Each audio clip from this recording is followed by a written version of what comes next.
Well, good evening, baseball fans, and welcome to Ankeny Centennial High School for a one-game matchup between the Centennial Jaguars and the Johnston Dragons.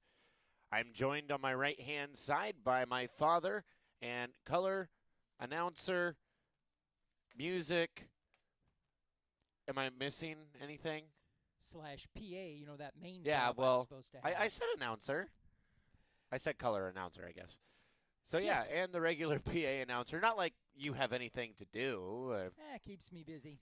So, yeah, your two teams come into tonight. They are both sitting atop of the CIML. There is one above them, and that's Valley, because they snuck in a couple games without getting rained out, apparently. They put 2 in the win column, so they have a 2-game advantage over both Johnston and Centennial. Centennial's last game, well, they've dropped 3 now to Mother Nature. Yeah. She is 3-0 against them this week. So we're going to get those games rescheduled, and they'll give it another try. But, last night turned nasty. I believe we do have those rescheduled dates already ready to be sent out. As you were saying, Valley up on top of the conference, a 10-4 record yet this year. 8-4 for both Johnston and Centennial. Might play to Johnston's favor. They are on an 8-game win streak coming into tonight. Centennial only 2. We'll see if we can flip that around on them with a home field advantage tonight. It is a warm one here at the ballpark. Flag just fluttering a little bit, saying the wind is out of the southwest. What there is, the fans appreciate it because it is warm out there. Yes, it is very much.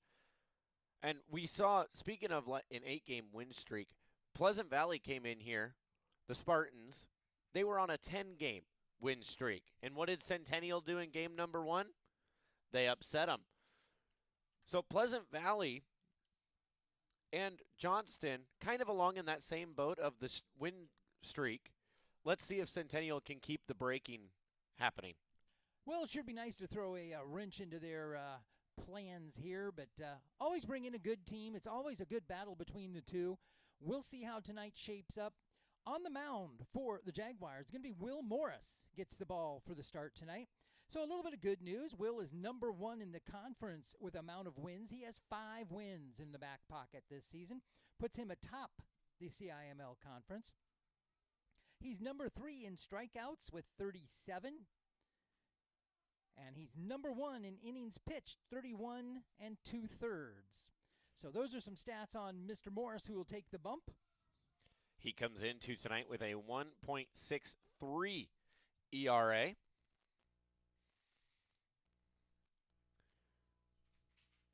And on the other side of things, it is going to be Mitch Naig who is handed the ball. He is number 5 in strikeouts with 30 of them in the CIML is where he's sitting. So that's going to be your matchup pitching-wise tonight. We'll see how that goes.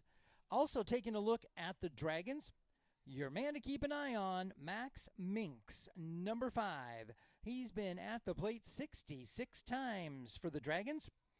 Scored 6 runs, 20 hits, 14 singles, 5 doubles. Both of those lead the team. Well, all 3 of those lead the team, hits, singles, and doubles.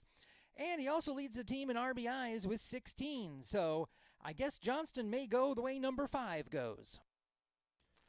And you were talking about warm weather earlier on, and Omaha is a great example of warm weather and baseball. I don't want to talk about Omaha. You mean our 3-hour rain delay? Got to see the backside of the bleachers for 3 hours before they decided to go ahead and move the game to the next morning, which we couldn't make. And I bring up Omaha to bring up the field as well. We were in Omaha on Monday, and the field here at Centennial, a carbon copy of the field at Principal here in Des Moines, 400 dead center, 335 down the lines. The field in Omaha, 408 dead center, 335 down the lines. So here in Ankeny, this field looks big, but you take it to the Creighton Field in Omaha at Charles Schwab, and it just gets bigger Yeah, just a few feet back on the fence. Now theirs isn't a 12-foot fence like ours is, but it is 8 feet further back. Few feet further in the power alleys.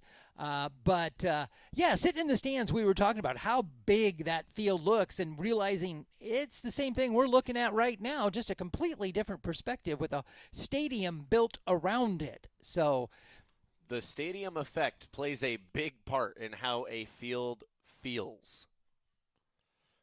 Well, this one, like you said, and the one across town are replicas of the one downtown Des Moines.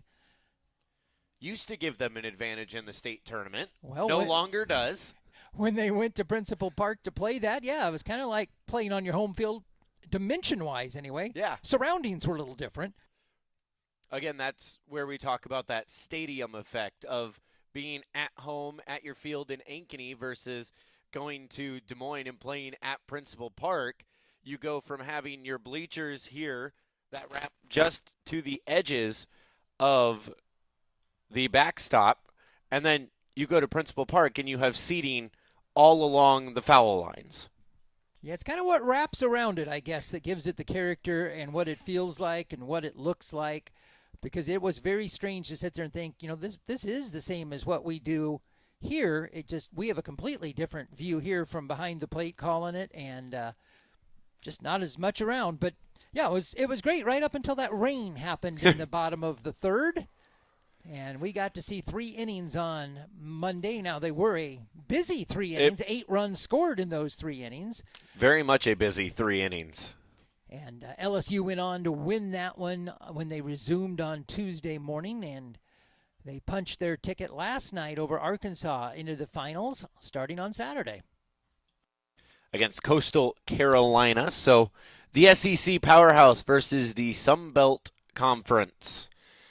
We'll see who comes out on top. We will for sure be watching that this weekend. Well, in Coastal Carolina, not known for football or basketball, but they have a great baseball program. So while a lot of people might look at that and go, oh, gosh, they're the huge Cinderella. Yeah. They're a bit of a Cinderella, but they don't look at themselves that way. They're ranked number 13 coming in to the College World Series, and they have a habit of playing well at Coastal Carolina. They aren't nearly the Cinderella story that Murray State would have been if it went their way. And what a great story there to see them make it in. You're talking about stadiums. I saw a shot on Facebook of Murray State Stadium. Looked like a men's league softball with a couple of metal bleachers behind the plate and down the foul lines, and that was their stadium.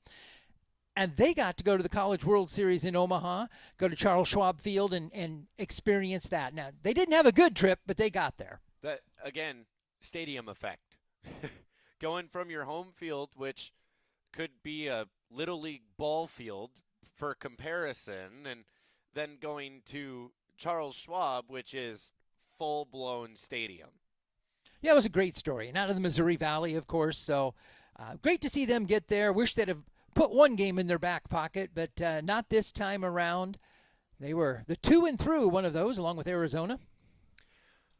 Well, folks, with that, we are going to take a quick break and come back. Up next, our Signorama starting lineups. You're watching Centennial Digital, driven by Freedom Tire. Freedom Tire is proud to be the title sponsor of supporting Jaguar student athletes through Centennial Digital. With 6 locations around the metro, you're never far from getting you back or keeping your family safely on the road. Our certified staff and state-of-the-art technology means you can take comfort knowing you've got the best work at the best prices. Come see us at Freedom Tire, a proud supporter of Centennial Digital.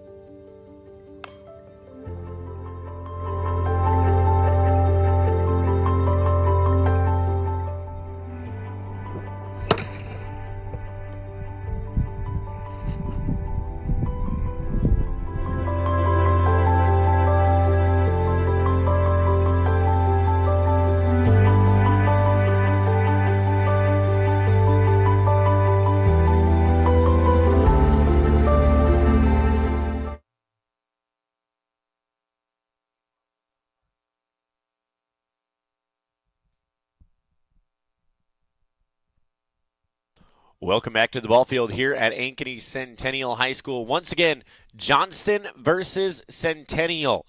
Centennial, the home field advantage. Johnston, 8 wins is a streak here for the Dragons.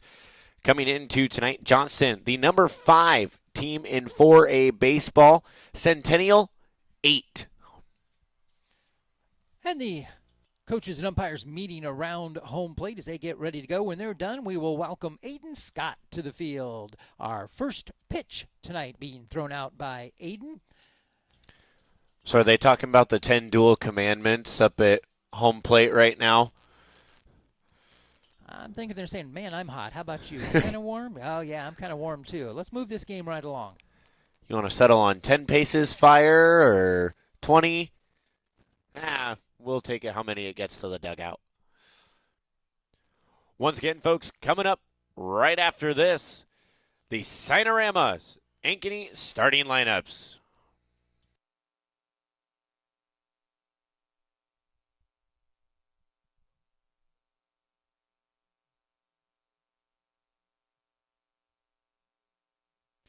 And we welcome our first pitch to the field.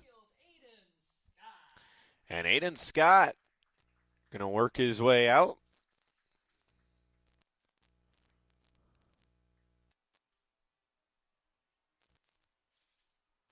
I caught him by surprise.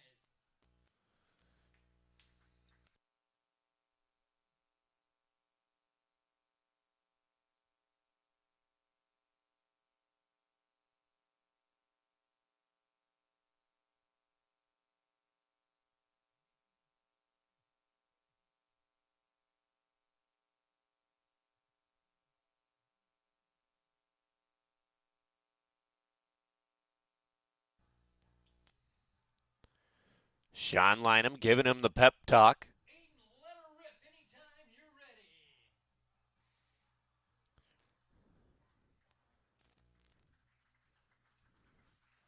The hat comes off. The hands start to clap. He's got the sign. The throw, there it is. Beautiful pitch. And that is going to take us to our Cinerama Ankeny starting lineups.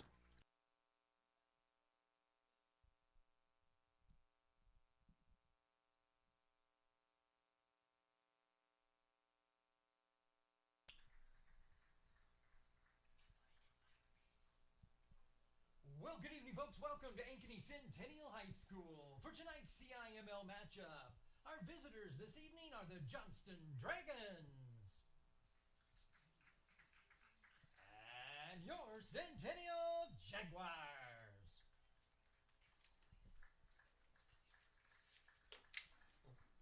Let's meet our starting lineups here this evening. First for the Dragons. Leading off, the left fielder, number 1, Kyler Stack. Batting second, number 18 at third base, Will Nuss. Hitting third, the right fielder, number 11, Mason Tell. In the 4 spot, the first baseman, number 7, Sam Kimmer. Batting fifth, number 5, doing the catching, Maxim Minks. In the 6th hole, the center fielder, number 9, Avi Taylor. Batting 7th, second baseman, number 4, Owen Hupfer. Batting 8th, the designated hitter, number 16, Caleb Kosman. Batting 9th, the shortstop, number 15, Trevin Helming. And on the bump for the Dragons, number 2, Mitch Nagy.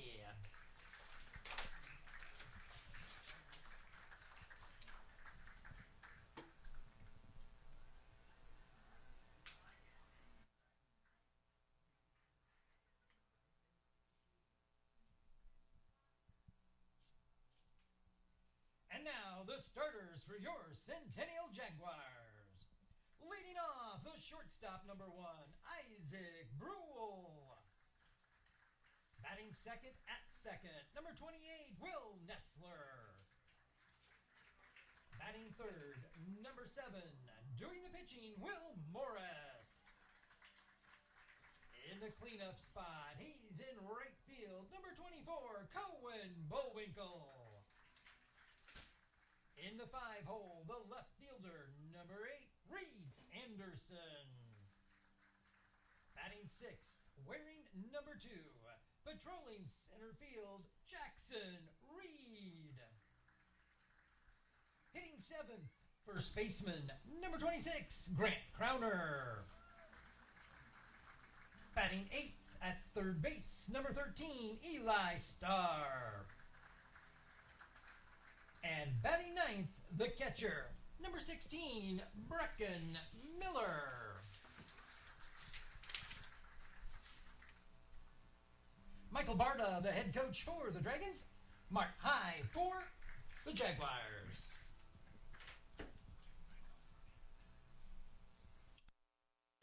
Well, folks, with starting lineups out of the way, we are going to take a break and be right back. You're watching Centennial Digital, driven by Freedom Tire. Our phones were made to help us connect, and somehow they've made us less connected. Which is ironic, Don't you think? Ugh, I love this song so much. Let's find us again with Us Mode. U.S. Cellular, built for us.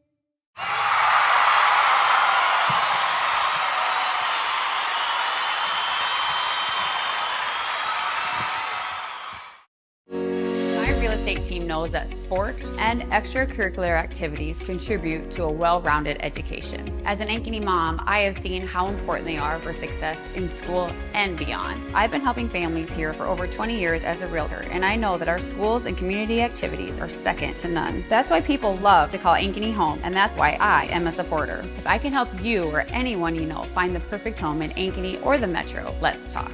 And now it's time to cheer on our kids. West 40 Market in Uptown Ankeny is your place to shop for the best meats, steaks, brats, jerky, and everything in between. Let us be your one-stop shop for all your favorite cuts, all raised on local Iowa farms. Shopping local never tasted so good.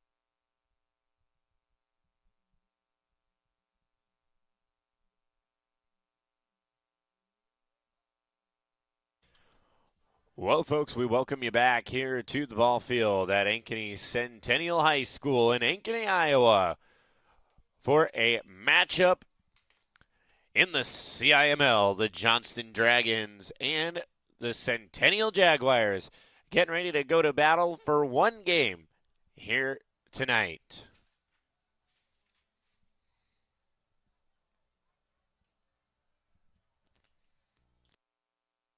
Well, a lot built into this single game here tonight, Cade.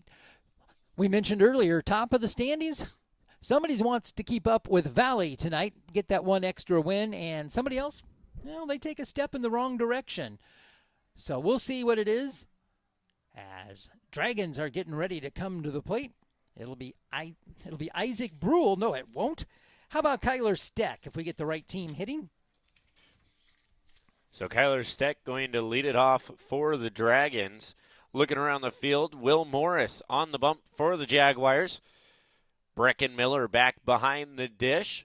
Not our typical starter back behind the dish here tonight.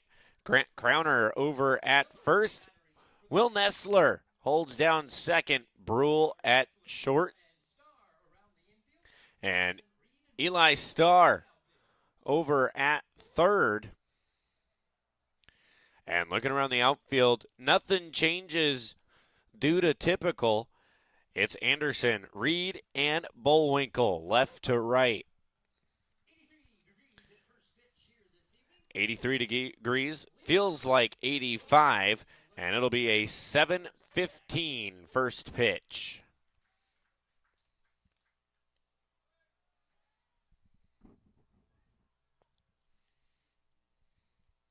First pitch from Morris is fouled off. Just a little history between these two teams. 28 games played between these two since 2014. Johnston leads the series with a handedly lead of 20-8.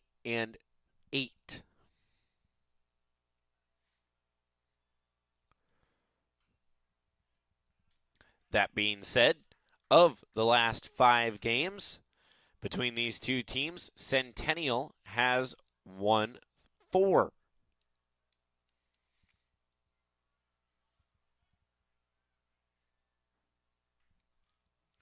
So Kyler Steck, an 0-2 count. High pop fly. And Nestler calls for it, and that'll be out number 1. So an F4 puts one away, brings up the third baseman, Will Nuss.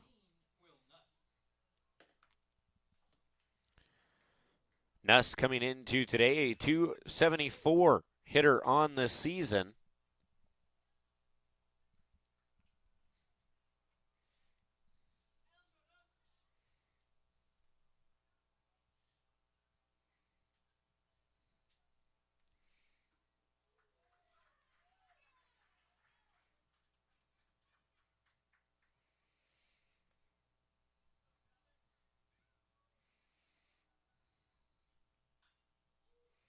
He'll foul that one away. Nussler has been at the plate 62 times so far here for the Dragons.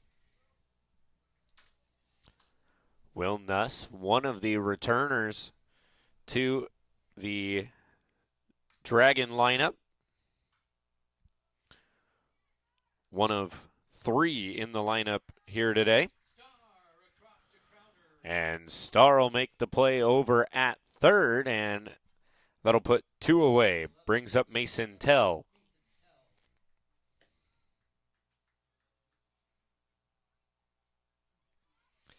Tell, a junior on this Dragon roster.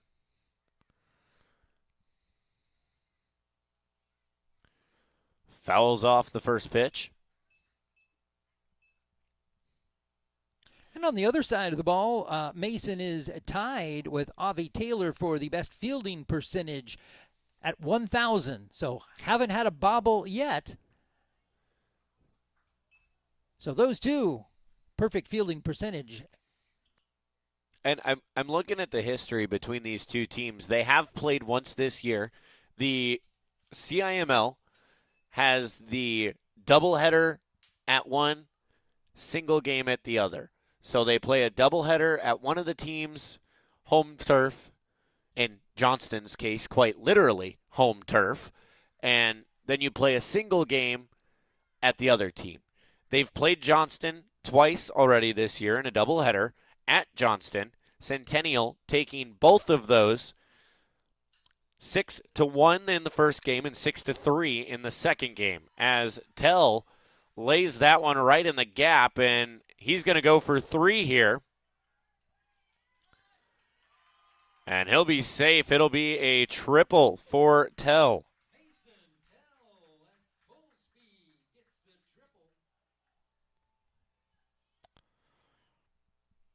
So that'll bring up Sam Kemmer.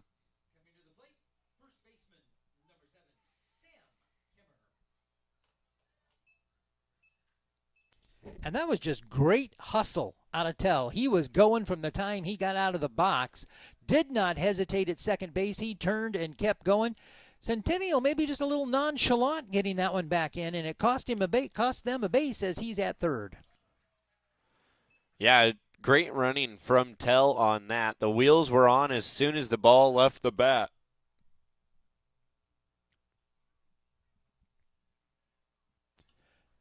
I was waiting for him to drop anchor at second, and instead he found another gear.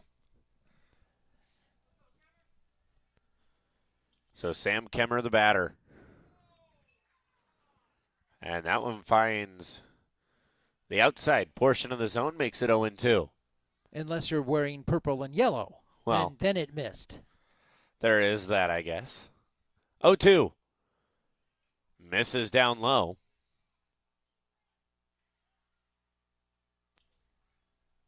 Very, very early, but kind of big here. Can Centennial get out of the first and strand that runner at third, keep the scoreboard clean? They've got 2 away. Desperately trying to keep the 0. 2-2 count, and he'll get rung up. And Morris asks the question, can I help you? Kemmer answers, nope, just looking. And that's how we'll end the inning. So we will head to the bottom of the first. Dragons, strand 1. You're watching Centennial Digital, driven by Freedom Tire. Freedom Tire is proud to be the title sponsor of supporting Jaguar student athletes through Centennial Digital. With 6 locations around the metro, you're never far from getting you back or keeping your family safely on the road. Our certified staff and state-of-the-art technology means you can take comfort knowing you've got the best work at the best prices. Come see us at Freedom Tire, a proud supporter of Centennial Digital.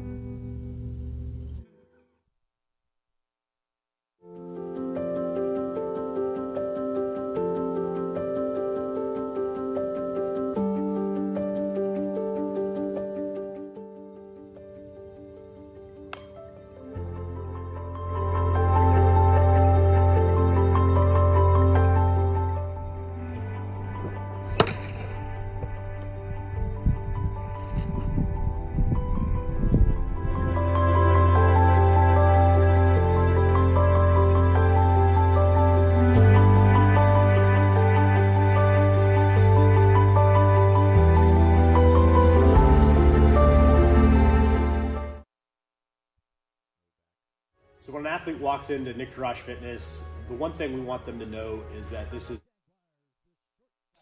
Welcome back to the ball field here at Ankeny Centennial High School. The Jaguars come to the plate. Isaac Brule leads it off.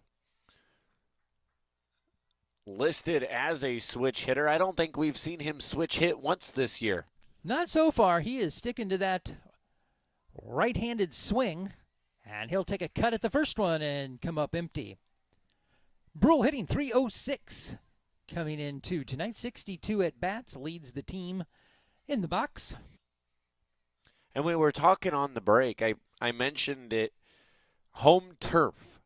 Johnston, the only other team to have turf at home other than Southeast Polk. So the transition for Johnston could not help them, although they do practice on both, I do believe. So, and you play on both. You play more on dirt than you do on turf. So Johnston does have that in their back pocket as well. Bit of a bigger chance here for an off bounce through the grass or on a lip, but I'm sure that's nothing new to them. Like you said, they've played plenty of games on the real surface.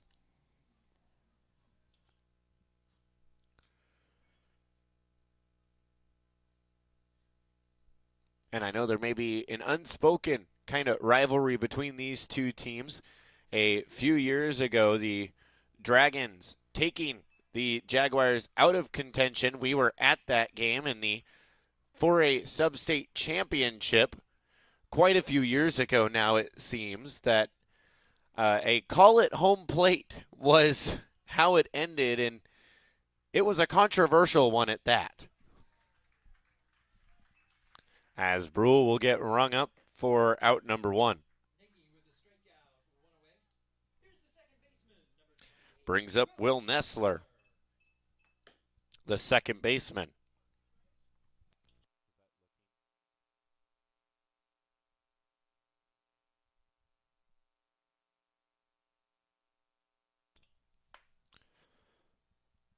First pitch to Nessler, misses up high.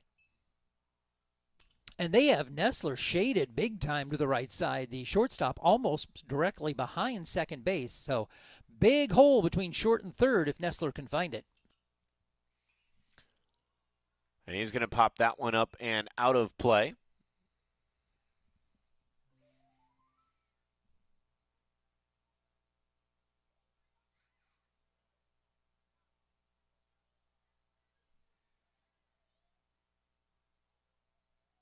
Center fielder over in right center in the alley. Left fielder almost playing shortstop. Yeah, you would almost think Nestler's looking to go dead center here. That center fielder playing over to the right field side leaves that huge hole in center field. Yeah, and your shortstop's plugging it as far as the infield goes. Helming is there. But if he can lift it over him, he's got lots of green to find. A 3-1 count here for Nestler.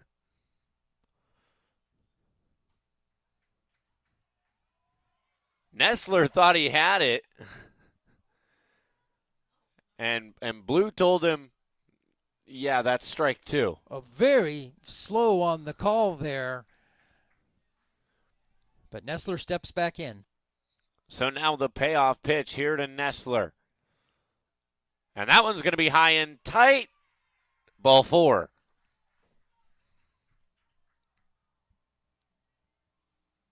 So Nestler will find his way on base with the base on balls.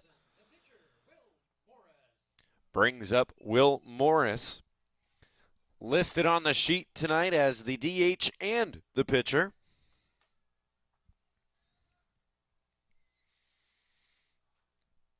Infield and outfield return to more of a normal look now for Morris. Shifted over the other way in the outfield now.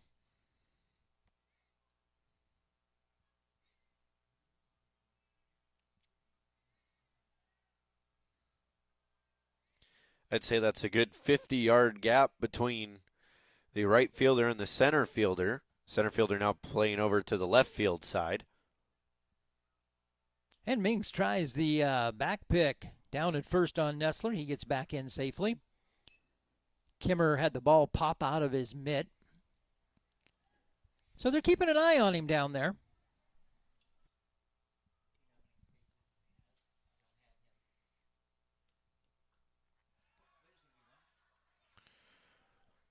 And Nestler going to get to second on a pass ball. Nestler 6 for 7 on stolen base attempts.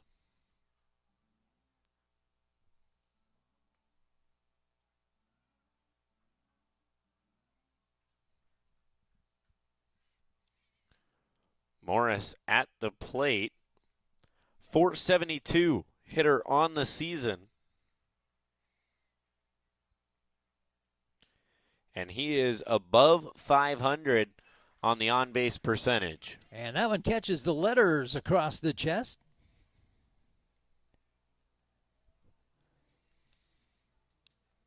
And I mentioned it only once this year. A change in uniform for the Jaguars, going away from the pinstripes that you normally see here at home. Pinstripes fell off, and now they're just white.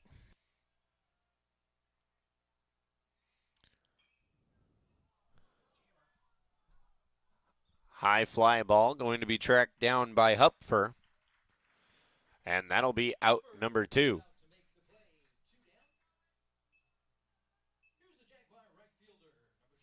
Brings up Cohen Bullwinkle.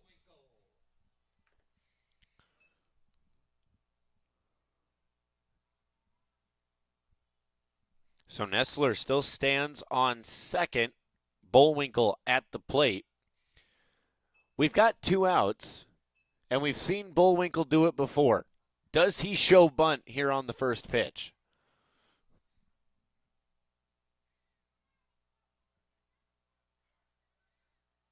He will not. That one's going to miss outside, and they're going to try the throw down to second.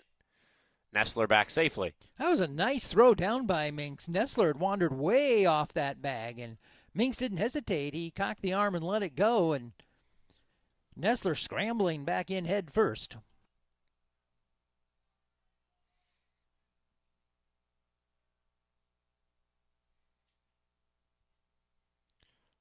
The pitch to Bullwinkle misses down low.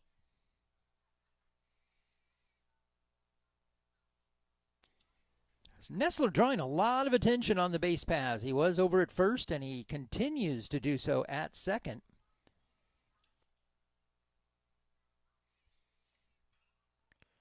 Bullwinkle off the hands. That was a jam shot.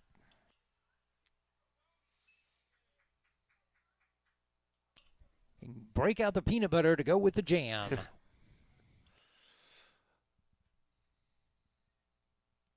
So a 2-1 count here to Bullwinkle with Nessler on second.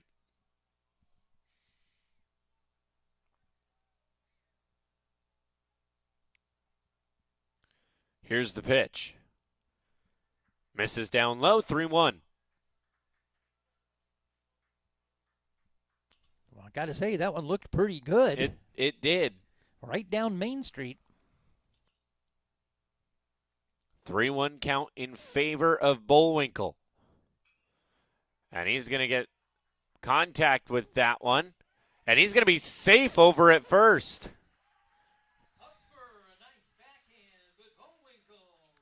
Hupfer had the backhand and had to get his feet set awkwardly and not able to make the throw in time. So Bullwinkle with the infield hit will reach first. Brings up Reed Anderson.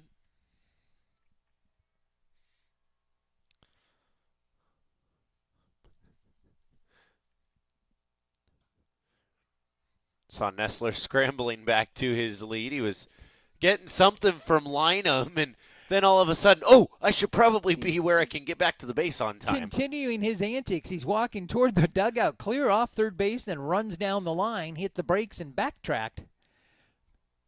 Definitely got the attention, though. And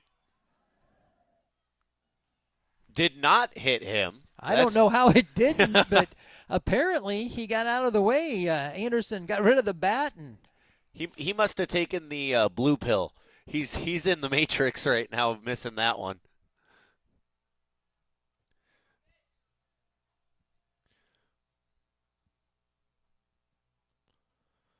As that one then misses outside, and Mink's going to take a second, go talk to Nag.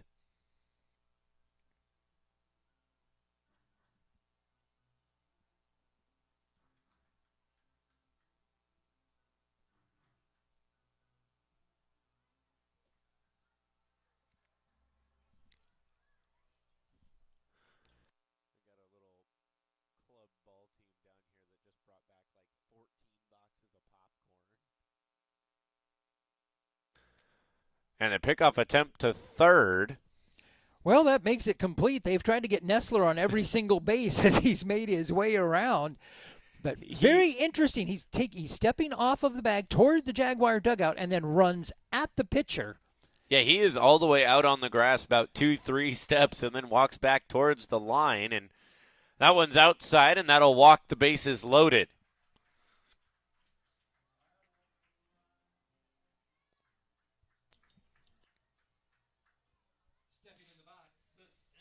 So now Jackson Reed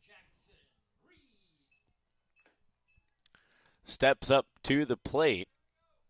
And it kind of makes you wonder, is Nag's pitching being affected by Nessler's antics? Well, he can see him being a left-hander. He's looking right at him every time he does something over there. So it's a little distracting. It's got to be. First pitch to Jackson Reed misses inside. Checking my sheet, making sure I'm saying the right name. Making sure you got the right read in the right place. Yeah. Well, big opportunity here for Centennial. Bases drunk with Jaguars. If they can cash in and grab the early lead.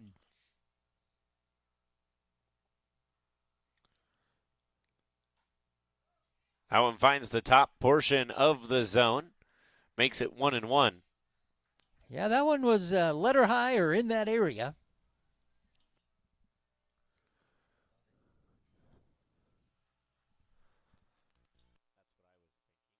One pitch. Finds the outside portion of the zone.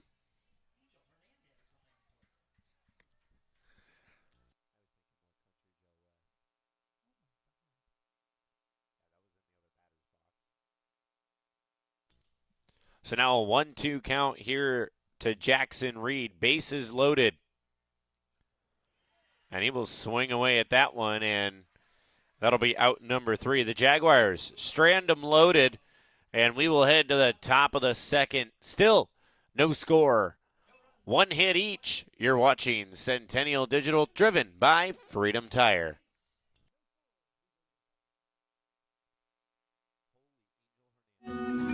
What if you could create memories that would last a lifetime?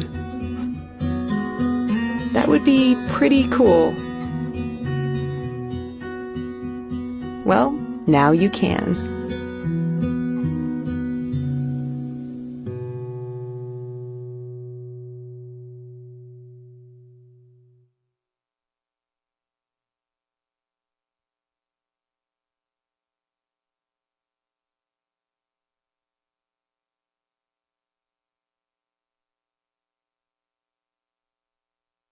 Our phones were made to help us connect, and somehow they've made us less connected. Which is ironic, don't you think? Ugh, I love this song so much. Let's find us again with Us Mode.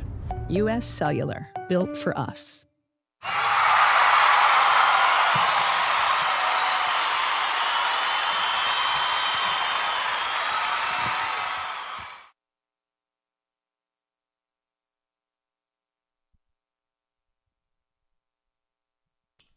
Welcome back to Centennial High School. It's the Johnston Dragons visiting the Centennial Jaguars. No score through 1, inning number 2, ready to get underway. And we'll throw it back to Cade. Well, the Dragons come back up to bat. And it'll be Max Minks, the catcher for the Dragons. Minks, one of the big names here for the Dragons this year. 3:03 at the plate. Yes, Minks leads the Dragons in at least 4 categories: hits, singles, doubles, and RBIs. So we mentioned at pregame, they'll go like he goes, and he got that one.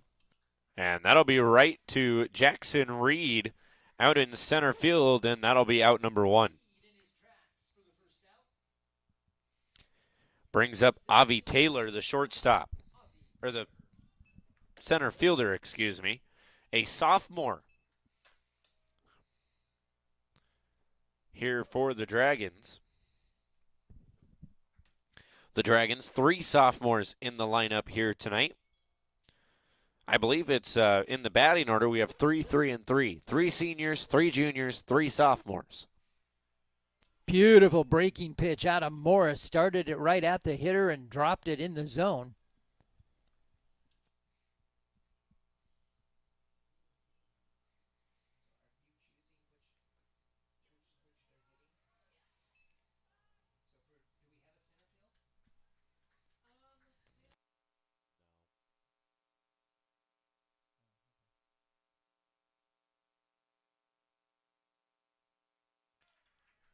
The 1-1 pitch is in for a strike as Taylor swings.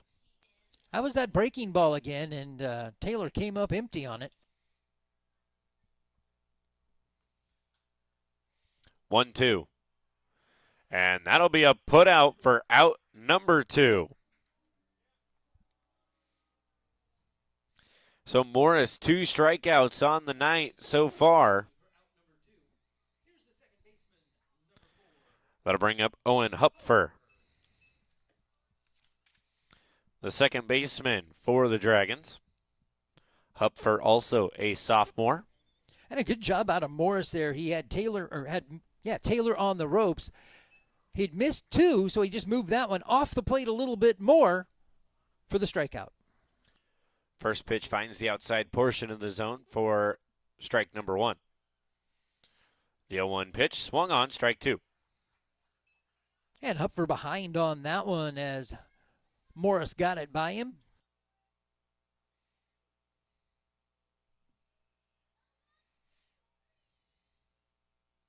Morris makes the inning easy and keeps the pitch count low. 3 up, 3 down for Will Morris in the top of the second. we will head to the bottom. Still no score. You're watching Centennial Digital, driven by Freedom Tire. We're here at US Cellular, Frost Days, where our customers get exclusive deals just for them. It's like we got our own special club. Should we show them?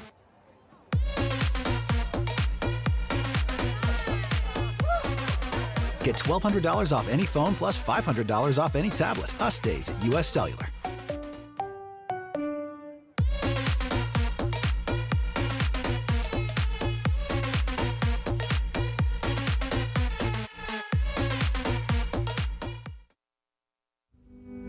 Freedom Tire is proud to be the title sponsor of supporting Jaguar student athletes through Centennial Digital.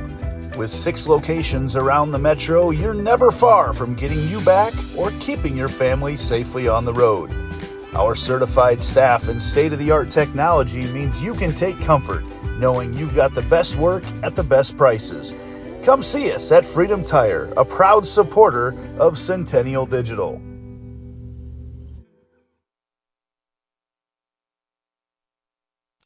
Welcome back to the ball field here at Ankeny Centennial High School. The bottom of the second brings up Grant Crowner at the plate.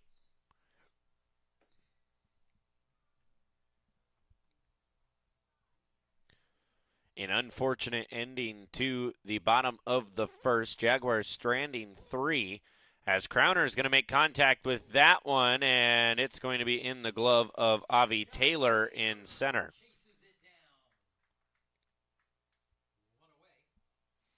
Brings up Eli Starr.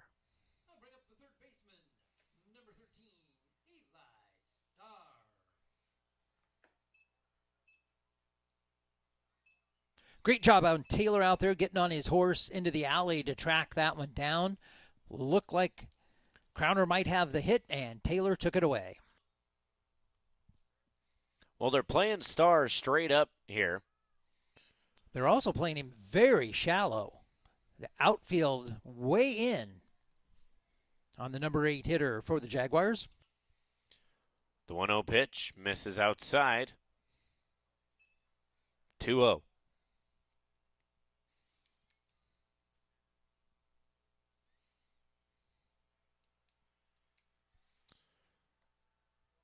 Left up high, 3-0. Any bets on if this one's a strike? Well, you see a 3-0 count, and unless it's obvious, and that one's obvious right down the middle, 3-1.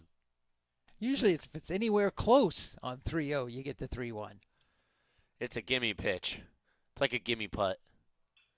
Starr gets contact with that one. He's going to make the Dragons move, and it's not going to be caught. Starr's going to go for 2, and it'll be a stand-up double for Starr.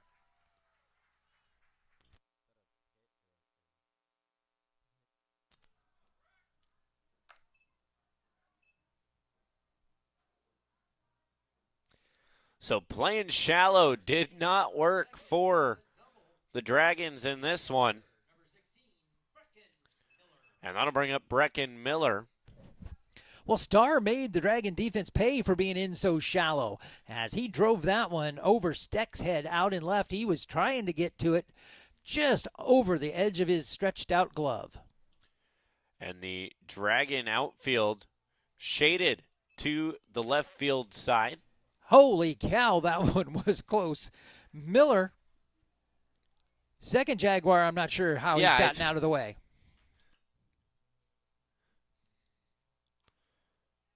Finds the outside portion of the zone.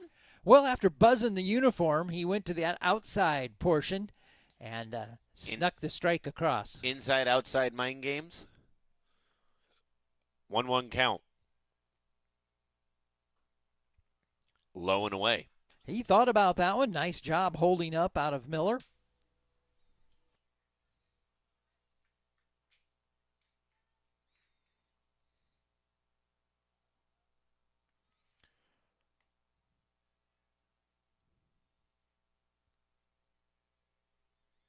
The 2-1 pitch. Swung on, fouled off.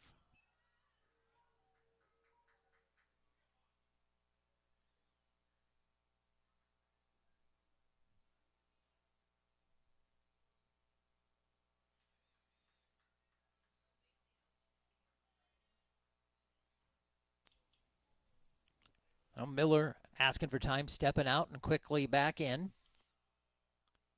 Brecken Miller, the 2-2 count. Beautiful curve. An inside strike will Nagy be with the out strikeout number 2. for 2 away. Here's number 1, the shortstop, Isaac Brule.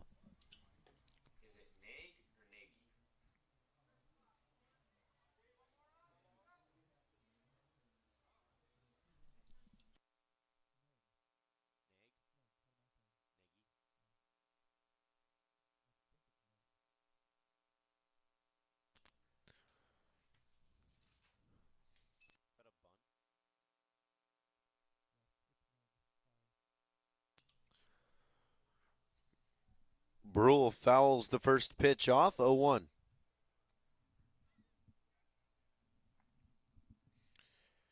Two outs here with a runner on second for the Jaguars. Curveball drops in, 0-2. Almost catches the uniform of Brule and then breaks right over that outside edge. That's tough to hang in there on.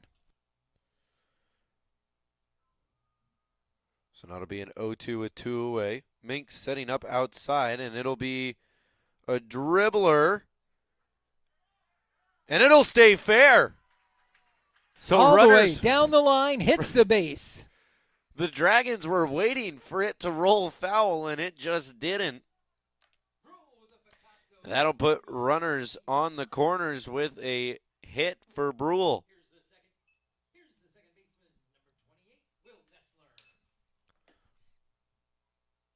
And you talk about a perfect bunt, and I know it wasn't a bunt, but you may as well call it a swinging bunt at that point. Well, I was waiting for it to catch the edge of the grass and kick to the foul area. That's what you see a lot of the time, but it just hugged right up the dirt and kept rolling all the way up, and I think the Dragons were right. I don't think they were going to have a play, so they let it go, hoping it would roll foul, and all the way down and tagged third base. So that'll bring up Will Nessler. Reached on a base on balls in the first. Runners on first and third. First pitch finds the outside portion of the zone. Both pitchers looking good here tonight early on in the second inning, snapping off those breaking balls.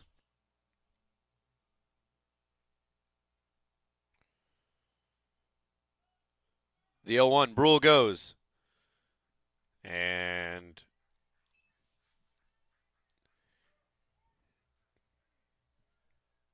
did the 90-foot dash for no reason, a foul ball.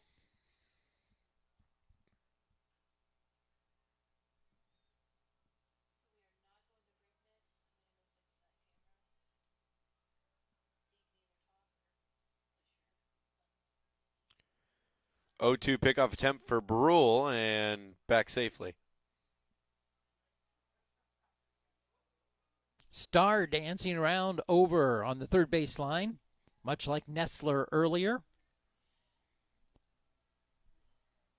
And Nig tries the throw over to first. 0-2 high fly ball reaching shallow right field, and that'll be out number 3 as Tell gets under it.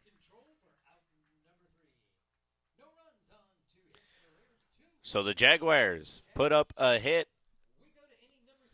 make that 2 hits in the bottom of the second. We go to the top of the third, and we're going to stay right here on Centennial Digital, driven by Freedom Tire. Well, we're 2 innings in, and let's start the talk of the night. Lamberti Murphy Strong, player of the game. Who you got so far? Well, so far we don't have a whole lot of offense going on, so I guess if you look to the defensive side, guess who? Mr. Morris would be at the top of the list. As he's been several times, he just hasn't stayed there. And his competitor, Will Nessler. We'll see if Nessler has something to say as Morris sits up top, and Nessler seems to come up and rob that from him every time. 3 times so far this year, those two have battled out for our player of the game. We'll see if Morris can get over the hump here tonight with that. Here we go. Top of the third. Morris will be the leadoff hitter in the bottom of the third. Meanwhile, the top of the third brings up Caleb Kosman, the designated hitter for the Dragons.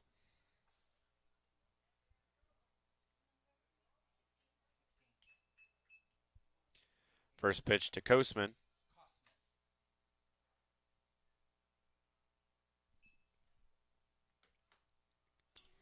And my apologies to Caleb. It's Kosman, not Kosman. I also owe an apology to Mitch Naig. I added an E on the end of his name for some reason.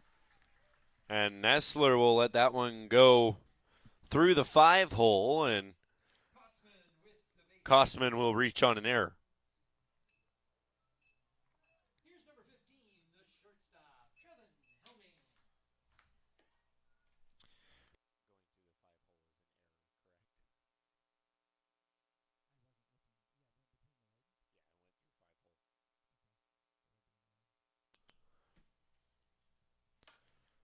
So Kosman on first brings up Trevin Helming, who shows bunt. And you don't normally see a shortstop in the number 9 hole. Yeah, that's a little odd. Usually they're more at the top of the order, but we have seen once or twice shortstops down in this area this year. And tell you what, Morris about had the pickoff there. Kosman was just taking a step toward second when he threw it over. The pitch from Morris, bunt laid down. And they're going to go to first, and they're going to get the out at first, so a sacked bunt from Helming.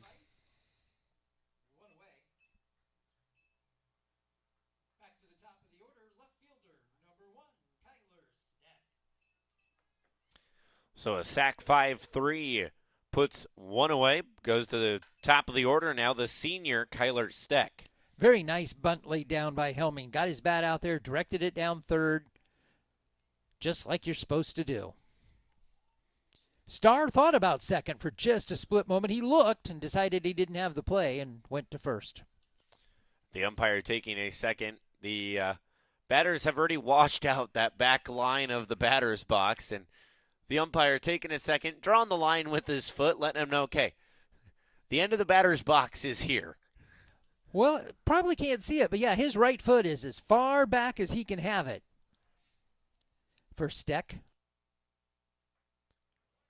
There's that good-looking breaking pitch from Morris. And you mentioned it earlier, both pitchers here tonight, a beautiful breaking pitch so far.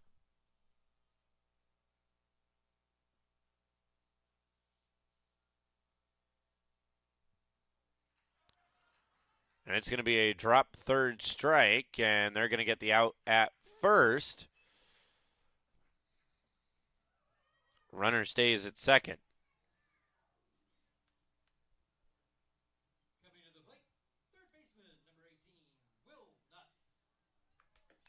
So it's a K 2-3 for out number 2. For those of you keeping book along with us at home. So that'll put Morris at 4 strikeouts on the night.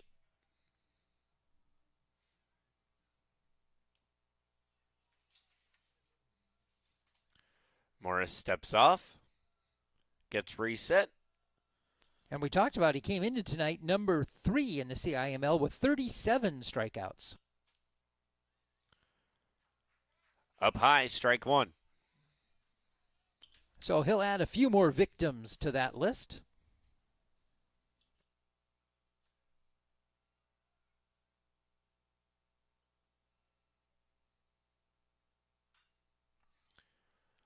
Hard contact with that one from Nuss will be sent foul. Still 0-2. Well, he didn't fool him on that one. Nuss ripped that one down the third base line. Just foul.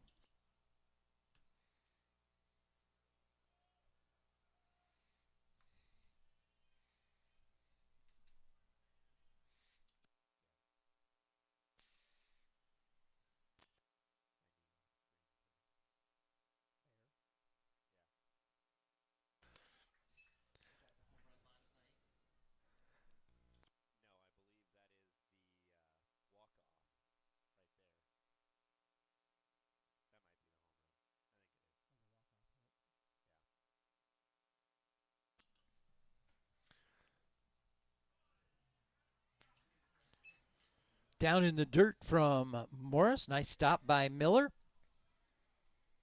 Keeps Kosman at second base for the Dragons.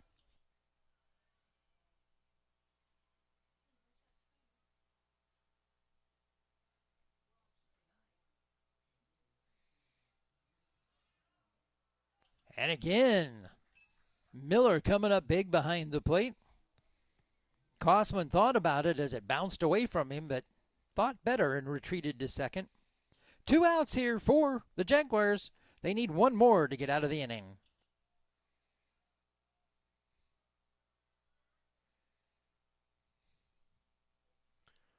The 3-2 will be rung up inside strike 3.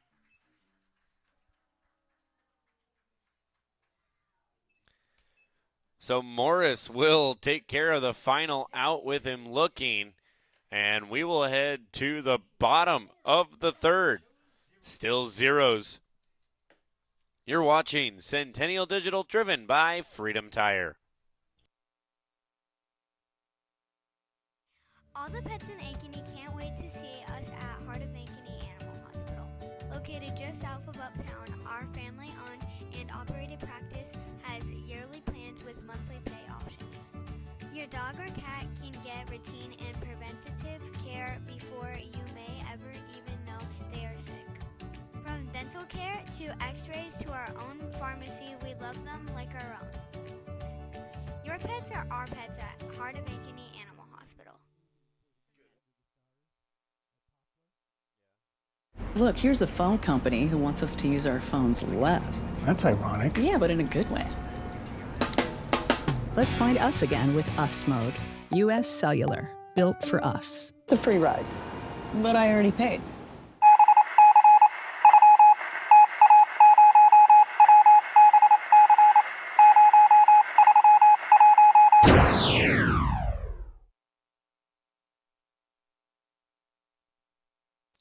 Welcome back to the ball field here at Ankeny Centennial High School.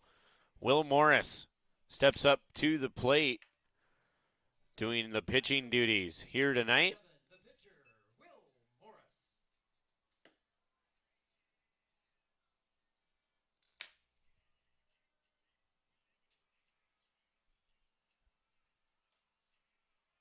First pitch to Morris is a strike. See if Will can help his own cause here and get on base.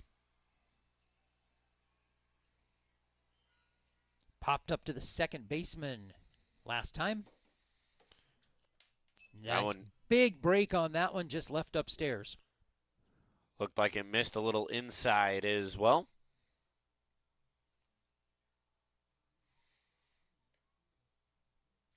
The 1-1. Fouled off, back towards softball. Softball in action tonight here as well. Mediacom 22 taking the action over on that side. Lets us utilize 3 cameras here tonight for Centennial Digital. Yeah, Andy said he had him around, so we're going to put him to work here tonight. So once again, Riley in the producer's chair and helping pick the view that you're seeing. And that one goes behind Morris.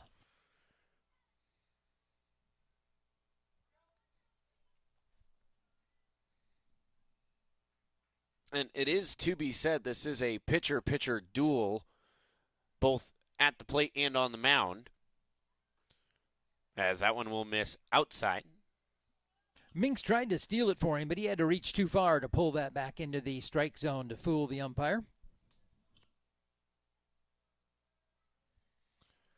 So now the 3-2 pitch here to Morris. Going to be sent foul. Sawed him off on the hands.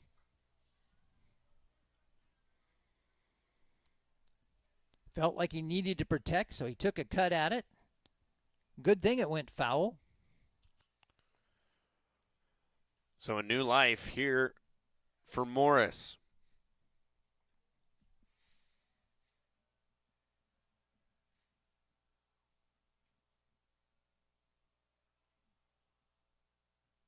Three-two.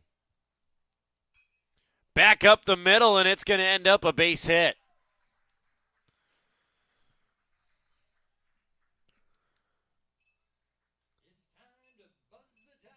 The base hit for Morris.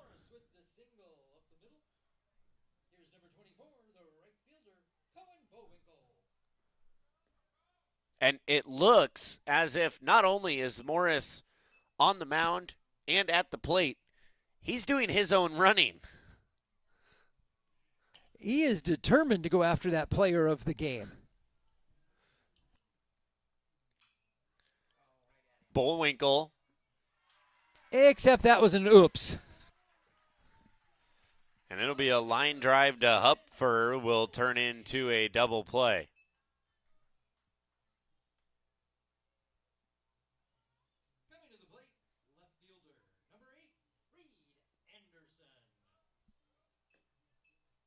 And just a tough break for the Jaguars there. That one hit right at Hupfer. All he had to do was catch it, and he had Morris hung out to dry. Yeah, Morris was running on his horse on that one as Reed Anderson going to drop that one in center field and stand up on second with a double.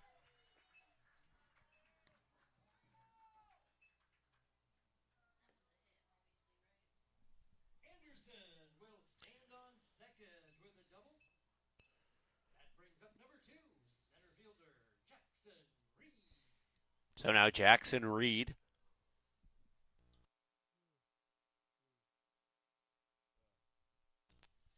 Stepping up to the dish. Well, and you hate to say it, but that makes that double play even worse for the Jaguars, as they probably would have picked up one. They may right here. You say that, and Reed sends one to right field, and the Jaguars are going to strike first. Jaguars put one up on the board and replace the runner at second.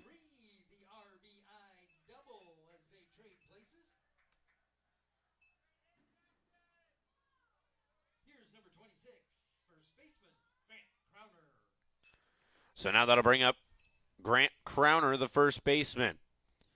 Well, Centennial has the merry-go-round going on that one. First pitch into Crowner, breaking ball, strike one. Batter and runner traded places.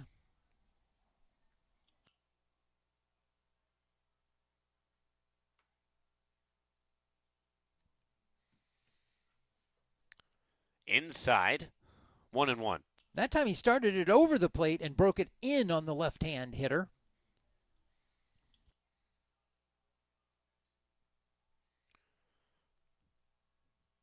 The 1-1 to Crowner. And Crowner, from our angle, appears to be up in the batter's box, trying to catch that breaking pitch maybe before it takes the left-hand turn.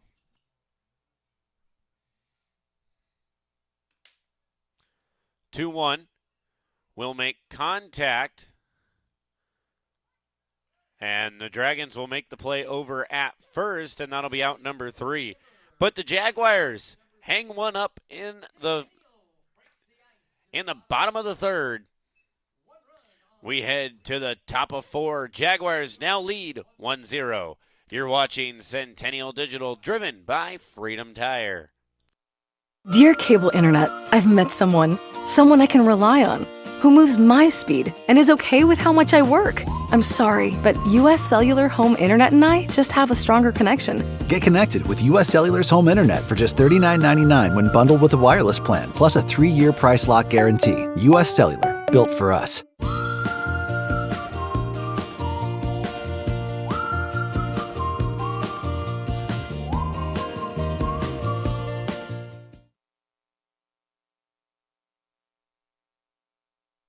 All the pets in Ankeny can't wait to see us at Heart of Ankeny Animal Hospital.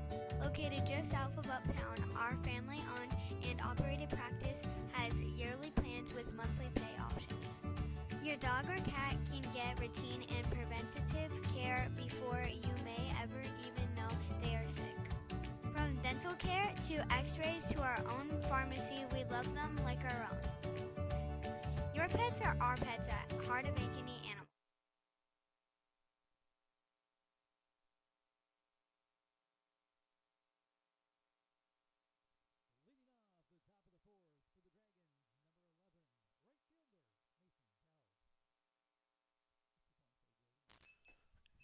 Welcome back to the ball field. Mason Teller. Keep going, you'll get it. I'll get it eventually.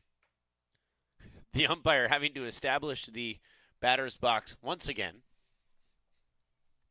And I'll see if I can make it through the night without calling him William Tell. Older brother?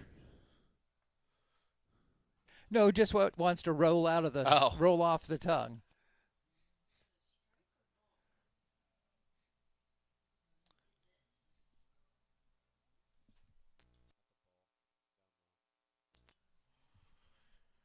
Mason Tell at the plate, calls time. Morris taking a long time looking in, and Tell had had enough.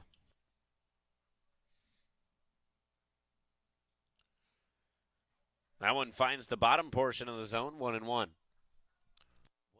strike zone?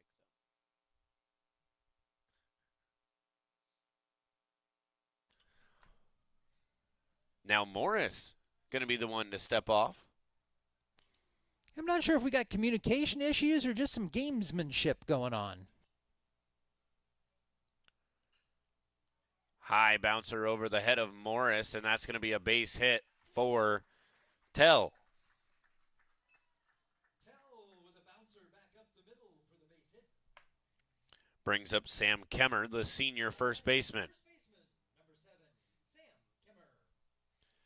Kemmer wearing the number 7 for the Dragons. That one just a big chopper right up the middle. Brule tried to get to it, but he wouldn't have had a play even if he did glove it.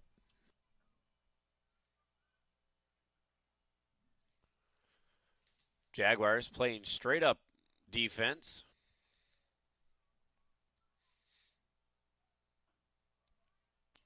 And you got Brecken Miller behind the plate. He is number 2 in the CIML in throwing out runners. He has thrown out 4. We'll see if the Dragons test him.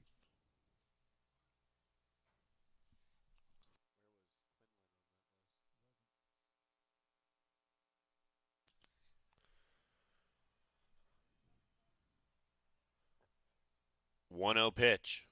Swung on. It'll be over to Starr. Throw over to first, and that's out number 1. So a 5-3 puts one away and brings up Max Minks. Runner will advance to second. And your offensive machine for the Dragons was kept off the bases with a strikeout. Oh, no, let me get to the right person. With a fly out to center last time. Centennial would like to make that 2 in a row.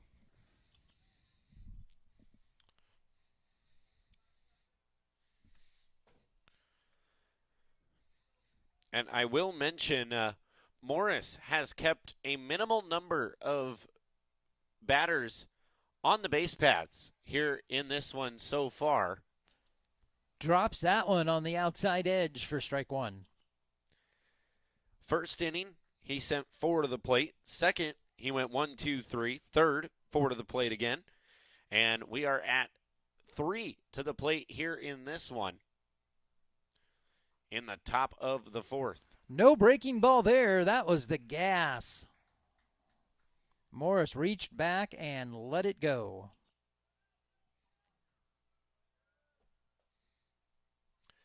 So now an 0-2 count here to Max Minks. Minks right up on the plate.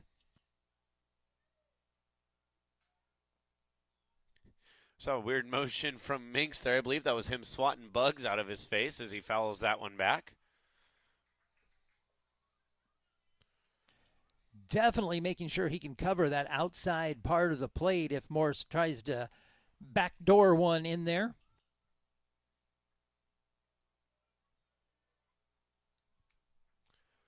Still an 0-2 count here to Minks. Nothing too good.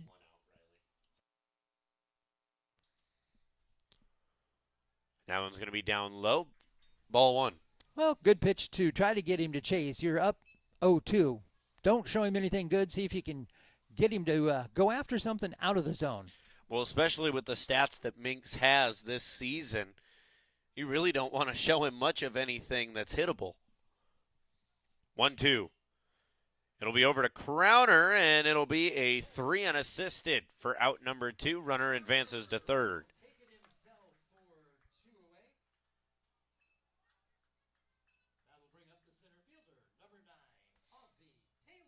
So now Avi Taylor steps up to the dish. And Crowner with that play keeps his fielding percentage tied. Tying him at the top of the CIML. He's got 1,000 on the fielding percentage. Play like that, you can see why. Avi Taylor, sophomore, wearing number 9 for the Dragons. High fly ball. Nestler calls everybody off and will take it himself. That's out number 3.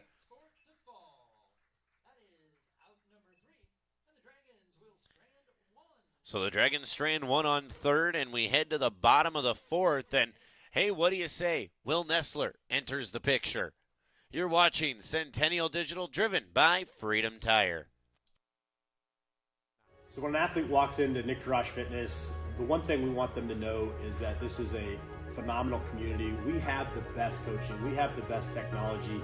We have the programming that can help them succeed. So whether it's trying to get on JV for the first time, going to that next level on varsity, going from a second string to an all-state player, we have the tools, we have the programming and the coaching in order to take each individual to their next level.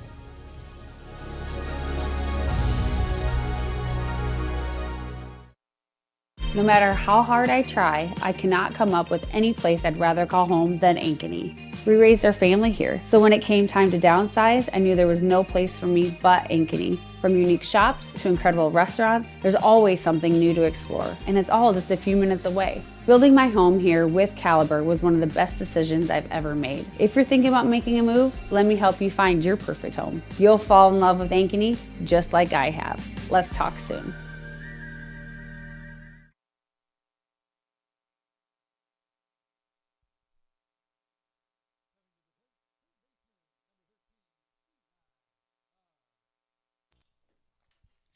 So the first one up to bat for the Jaguars here in the bottom of the 4th, Eli Starr, the third baseman.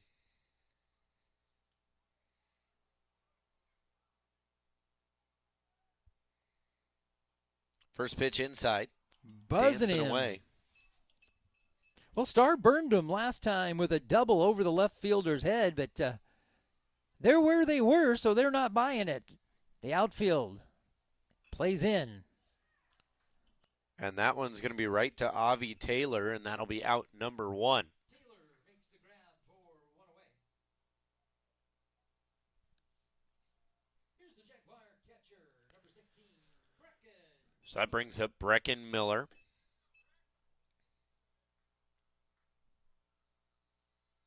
The Jaguars have had a man on base all 4 innings, or all 3 innings so far.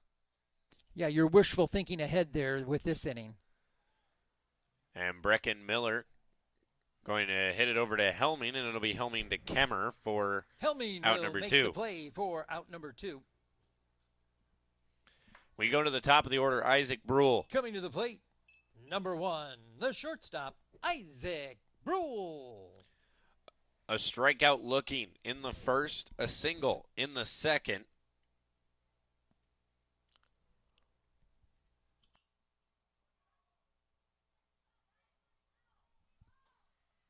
First pitch misses outside.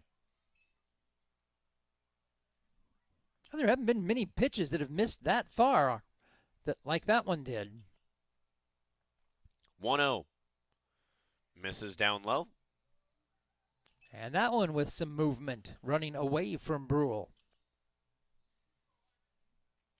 Minks will ask for a new ball after that one. Well, that one obviously didn't have any strikes in it. 2-0. This one might not either. That one didn't look like it was ready to be put into play. All right, the 3-0 pitch. What's it going to be? Anywhere close? Well, that's close, all right. Well, it's close to Brule. It's so close it hits him. And it'll be a hit by pitch to get him on base. And just like that, what I said earlier becomes true. The Dragons, a man on base in all, or the Jaguars, excuse me, a man on base in all 4 innings. Yeah, but I'm not sure that's how he wanted to get on base. That caught him pretty solid. That's never how you want to get on base. Brings up Will Nessler. Base on balls in the first, fly out to right field in the second.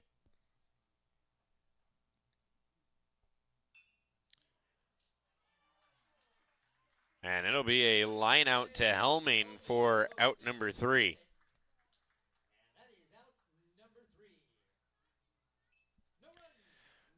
So no runs on no hits. And we will go to the top of the 5th. 1-0 in favor of the Jaguars. You're watching Centennial Digital, driven by Freedom Tire. So when an athlete walks into Nick Drosh Fitness, the one thing we want them to know is that this is a phenomenal community. We have the best coaching. We have the best technology. We have the programming that can help them succeed. So whether it's trying to get on JV for the first time, going to that next level on varsity, going from a second string to an all-state player, we have the tools, we have the programming and the coaching in order to take each individual to their next level.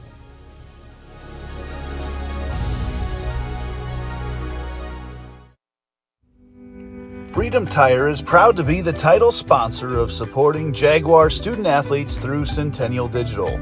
With 6 locations around the metro, you're never far from getting you back or keeping your family safely on the road. Our certified staff and state-of-the-art technology means you can take comfort knowing you've got the best work at the best prices. Come see us at Freedom Tire, a proud supporter of Centennial Digital.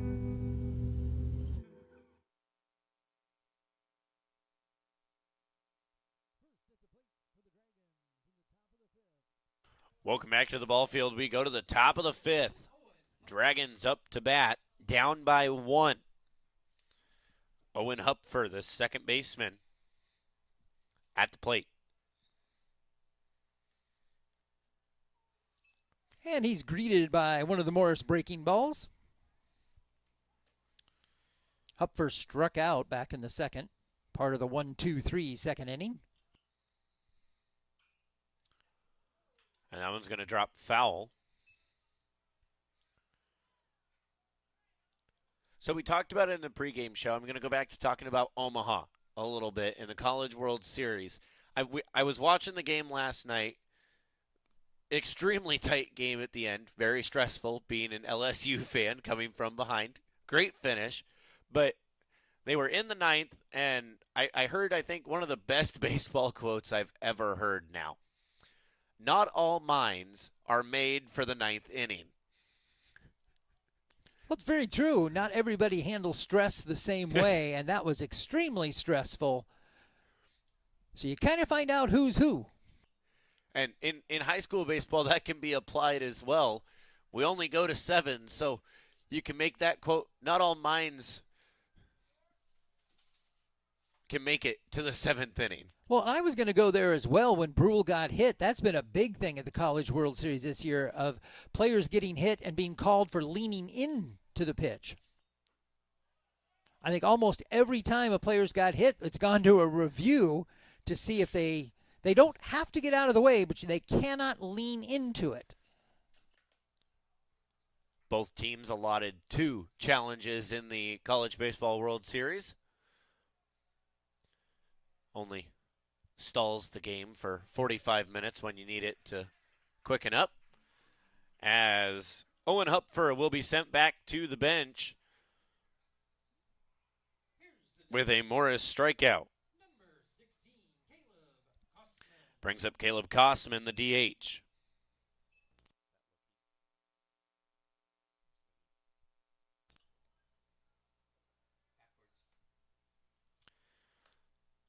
First pitch to Kosman, finds the outside portion of the zone.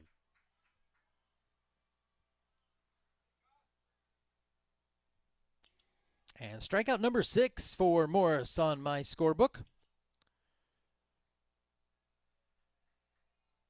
And you talk about the call of being called for leaning in to the pitch coming towards you. We've seen that called once here this year. Will Morris called for it. And I do notice I have not seen that elbow guard enter back in the game with Morris. Well, and that's the thing with all the players wearing those elbow guards. They just stick that elbow out there, chicken wing it, and get first, and they feel it a little, but not like if they didn't have it on. That one's fouled off the hands.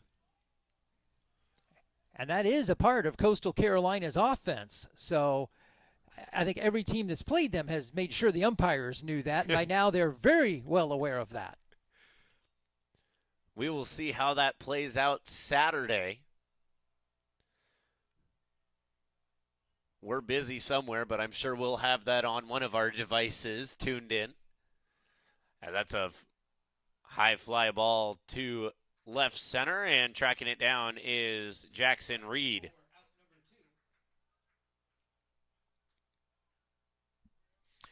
Brings up the 9-hitter, sophomore, number 15, Trevin Helming, playing shortstop.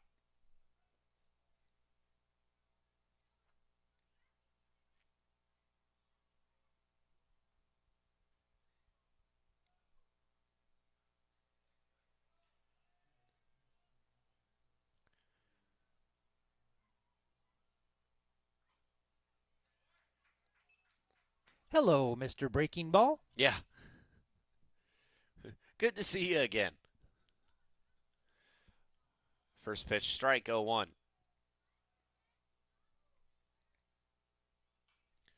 High fly ball. Shallow left field, and it'll be Eli Starr underneath of it for out number 3. So they go 1, 2, 3 in the top of the 5th. We head to the bottom. You're watching Centennial Digital, driven by Freedom Tire. Dear Cable Internet, I've met someone I can rely on, who moves my speed and is okay with how much I work. I'm sorry, but US Cellular Home Internet and I just have a stronger connection. Get connected with US Cellular's home internet for just $39.99 when bundled with a wireless plan, plus a 3-year price lock guarantee. US Cellular, built for us.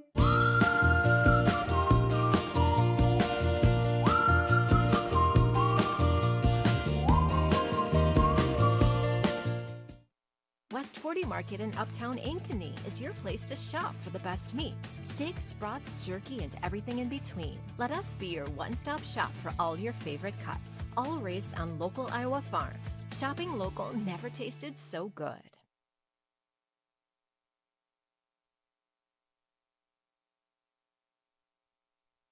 Welcome back to Centennial Baseball. As we head to the bottom of the 5th, here's Cade.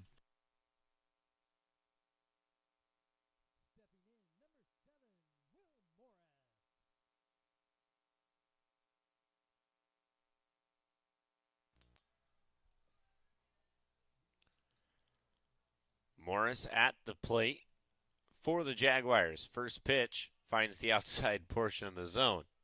And his counterpart starts him off with a strike.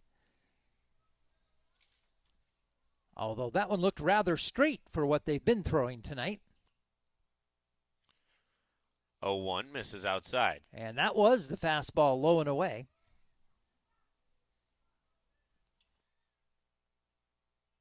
both pitchers go to has been the breaking ball tonight.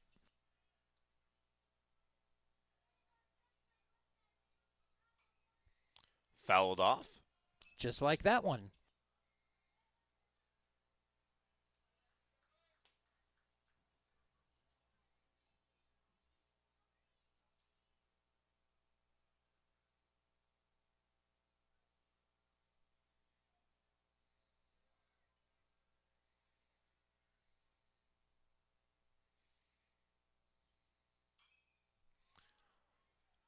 Fly ball will be called by Taylor, or make that Tell.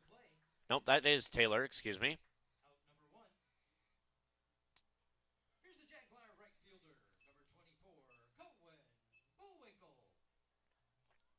Brings up Cohen Bullwinkle, the right fielder. And Naig came with a heat there on Morris. Get him to pop up to center field.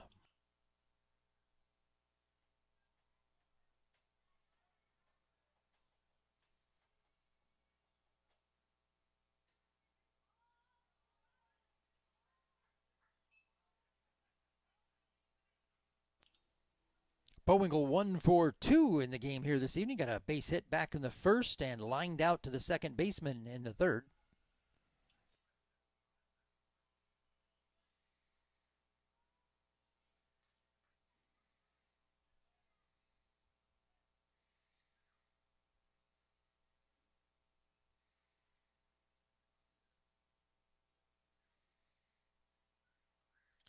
A 2-0 count here to Bullwinkle. Finds the zone, 2-1. Even here in the fifth, the Centennial hitters look caught off guard by that breaking pitch. Our third time through the order. 2-1 count, sent foul.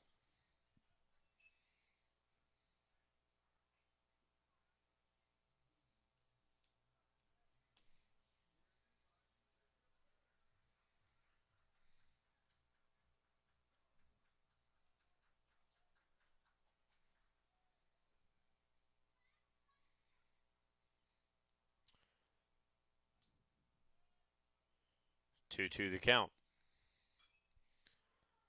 Chopper, and it'll be Kemmer by himself. That's a 3 unassisted for Kemmer. Brings up Reed Anderson. Reed Anderson, a double in the third.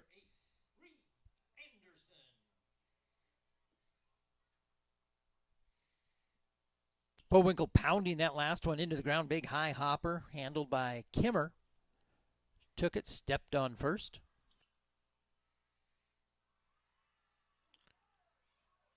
Anderson again on the ground, missing that one. They don't like that number 8 tonight. They've kept him dancing up there. And again, I will say I'm not sure how that missed him, but. And then he comes back with that breaking ball, drops it on the outside edge. So we've seen that a couple times, inside, outside.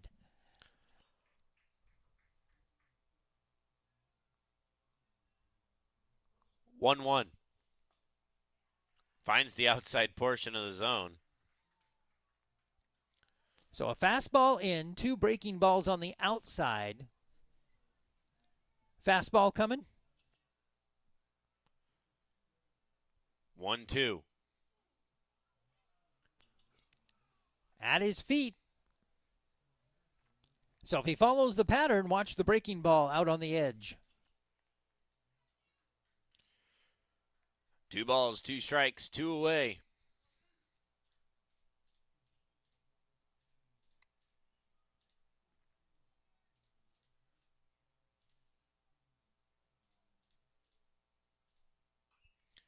And it'll be a high fly pop-up. And calling for it is Naig. So that'll be out number 3. The unusual F1 for out number 3. We head to the top of the 6th. Jaguars lead it 1-0. You're watching Centennial Digital, driven by Freedom Tire. Phones were made to help us connect, yet somehow they've made us less connected. Which is ironic, don't you think? We try to put our phones down, but we need to pick them up to see the menu. We can't watch something without also watching something else. Ironic. Ironic. But look, here's a phone company who wants you to use your phone less. That's ironic. Yeah, but in a good way. Let's find us again with Us Mode. U.S. Cellular, built for us. Traffic jam. Ugh, and I'm already late.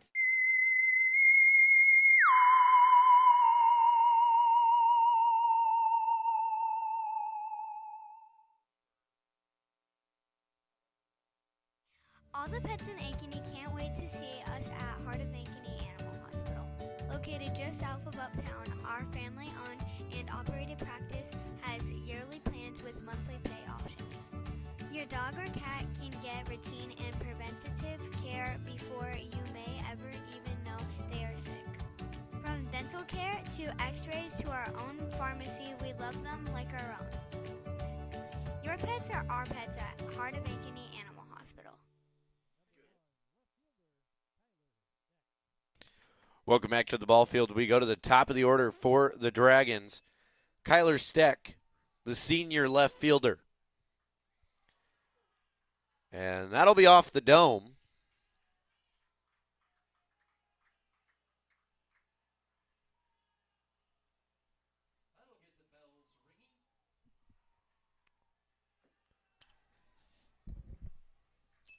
So, hit by the pitch on that one.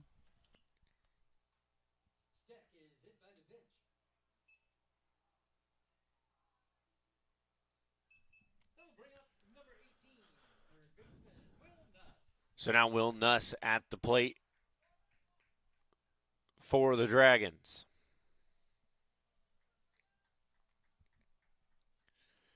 And not only is this a conference matchup, but this is a battle for a spot in the conference. A win here tonight puts the Jaguars at 9-4 in the conference. That would put them second under Valley.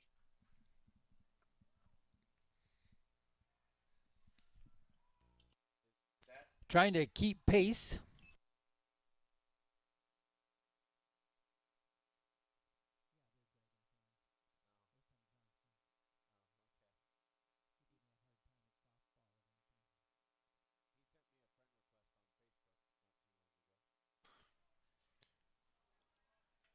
And Miller tried to make the play running out of room.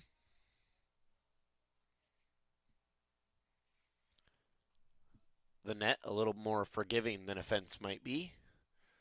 Ask Keith Murphy. A lot of give in that net compared to the fence behind some of the home plates yet. And I don't think we've said it enough this year how thankful we are to have this net here at Centennial.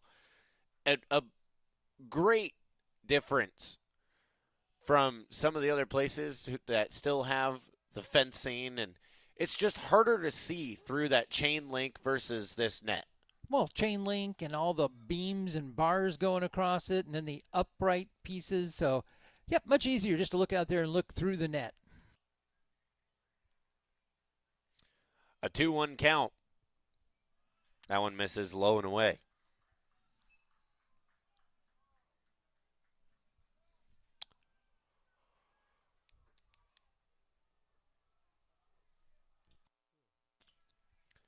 A 3-1 count here to Nuss. Up high, and Nuss will reach on a base on balls.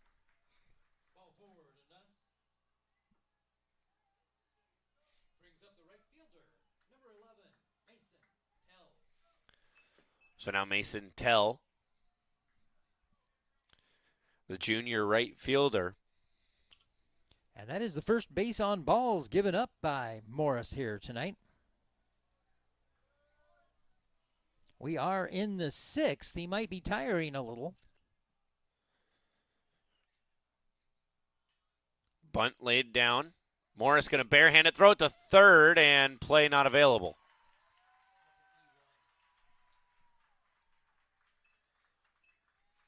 So Tell will reach first. on the fielder's choice, and Steck will reach third on an E1.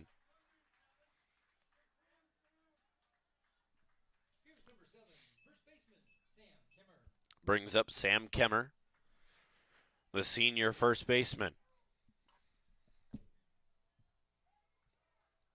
Well, saying it's a tight spot is an understatement here for Centennial. Bases loaded, nobody out, nursing that one-run lead.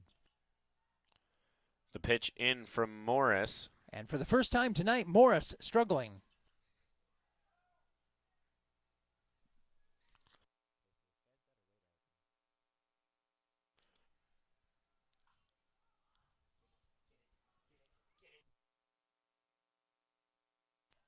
Crowner tries to make the sliding catch over by the Dragon dugout, unavailable. Well, and he's certainly not going to get any help from the visiting team there in talking to him as he comes over. I saw the coach grab his bucket and run away. He was nice enough to get out of the way.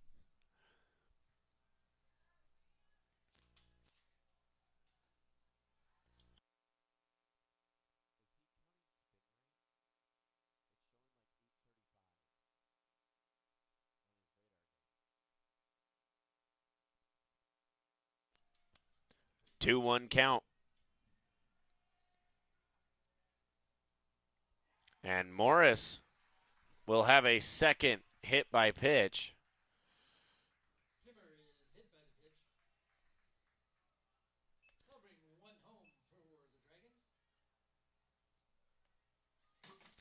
That'll bring up Max Minks as Coach Mark High will come out of the dugout, head out to the mound, and have a conversation with the Jaguar infield.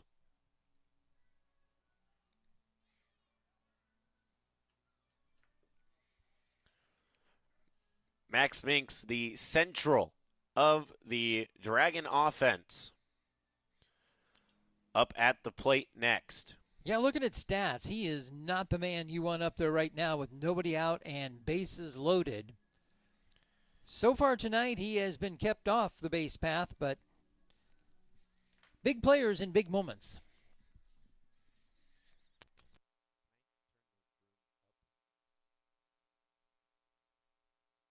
And definitely a big moment here for the Dragons as they could blow this one wide open. What has been a pitcher's duel up until the top of the sixth.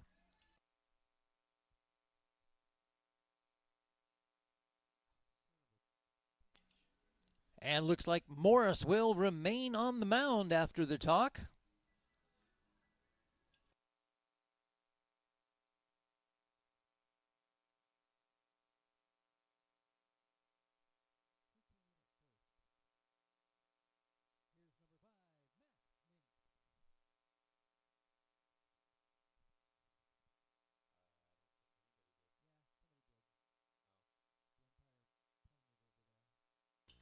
So now Max Minks at the plate.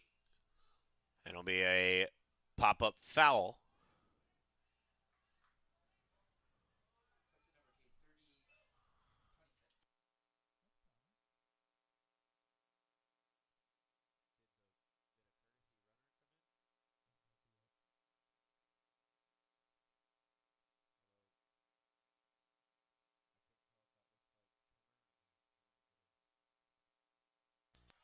Minks swings at that one, and it'll be 0-2.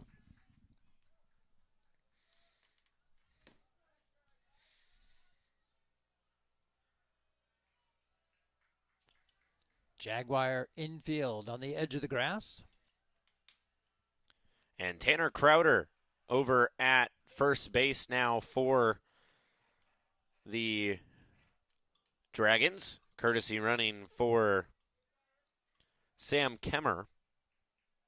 Pinch running, I should say. 1-2.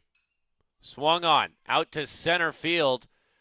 Jackson Reed tracking it down, and that'll be an out. They're going to try and get the runner at third, but the Dragons bring another one across.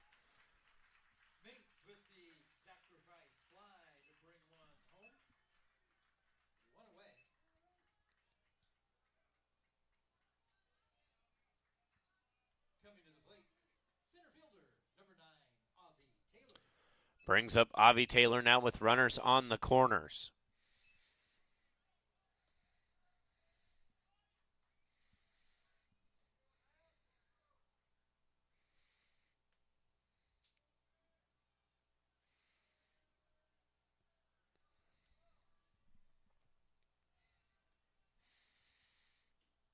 First pitch outside.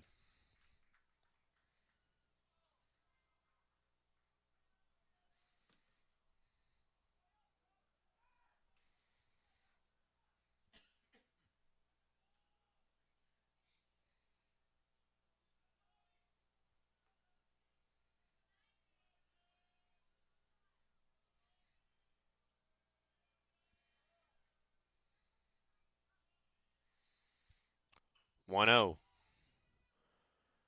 Dribbler over to Starr. And the pump fake. So it'll go bases loaded once again.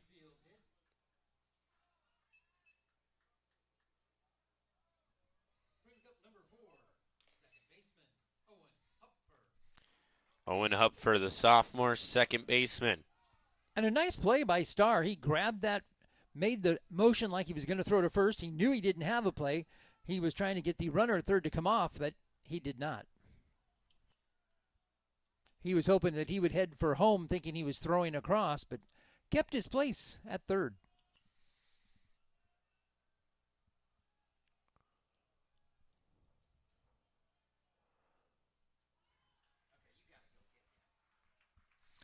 Hupfer will be hit by the pitch, and Dragons will walk another one across.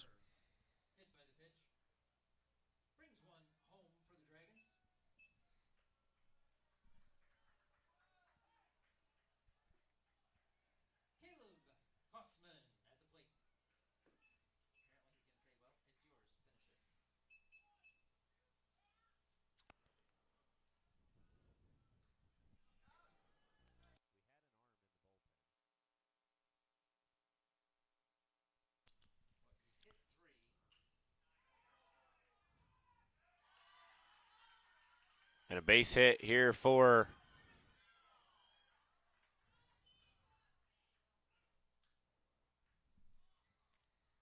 Kosman. And Avi Taylor will be called out at third.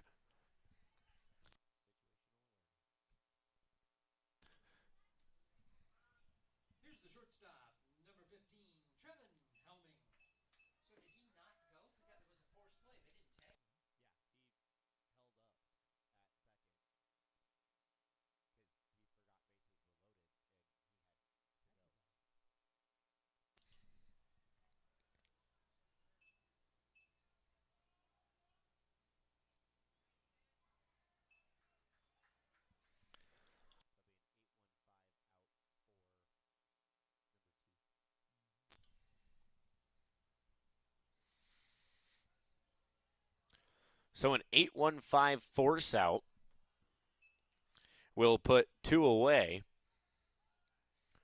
And that is one of those things that you take into practice and say, all right, situational awareness is key.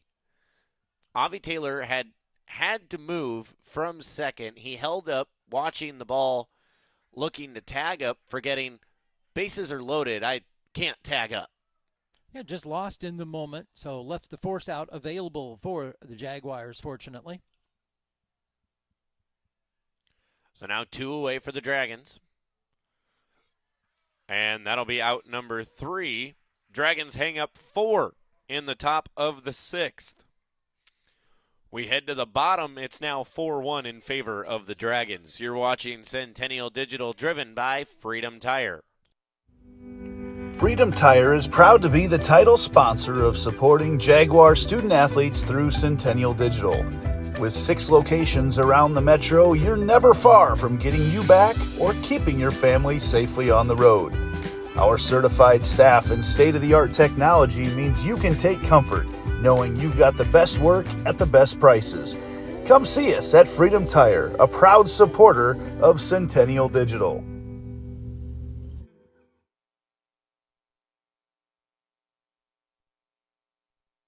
All the pets in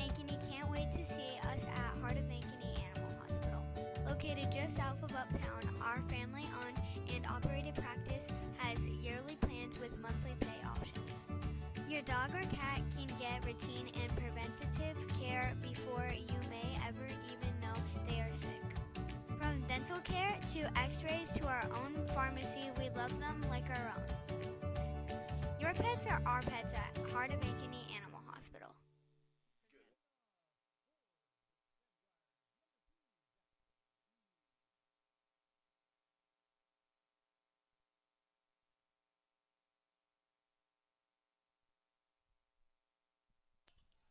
Jackson Reed leading things off here in the bottom of the sixth for Centennial. As for the first time tonight, they trail. They're down 4-1. Naig on the mound. He'll look in. Here's the pitch. Breaking ball misses that time. 2-0 the count. Comes back with the fastball there. Reed able to foul that one off. So Centennial, a rough top of the sixth, as Morris, for the first time tonight, found himself struggling, hit 3 batters, and the Dragons capitalized as they pushed 4 runs across. So it's 4-1, Johnston, bottom of the sixth. 6, 7, 8 hitters for Centennial coming to the dish.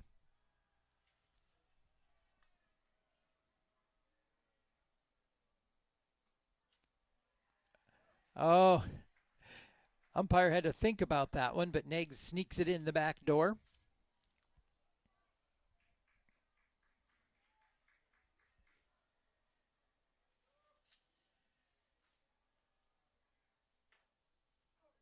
And that one is going to catch a piece of him, I think.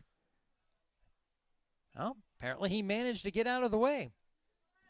The Jaguars just doing a great job tonight of avoiding those inside pitches when really I think if we had counted all of those hit by pitches, it might be a completely different ball game right now. But that one not going to matter as Jackson Reed will find his way to first.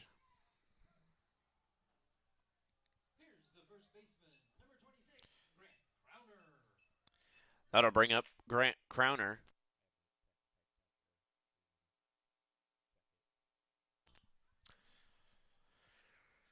Crowner a flyout in the second and a 5-3 putout in the third.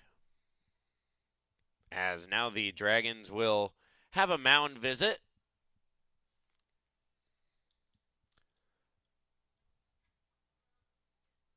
Dragons lead 4-1.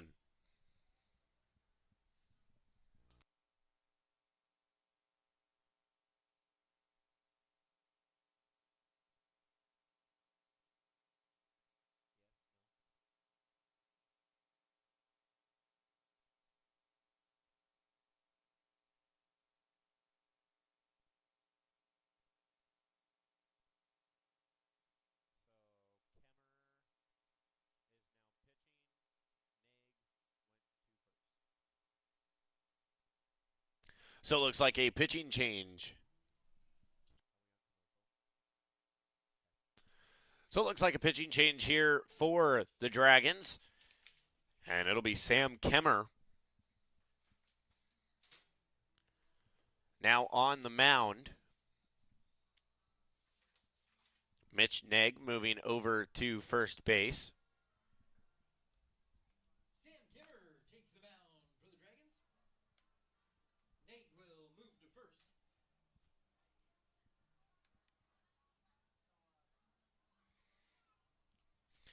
So we've seen the pitching change on the side of the Dragons, and we saw the Jaguar defense start to fall apart there a little bit in the bottom, or in the top of the sixth. Will we see a pitching change coming into the seventh for the Jaguars?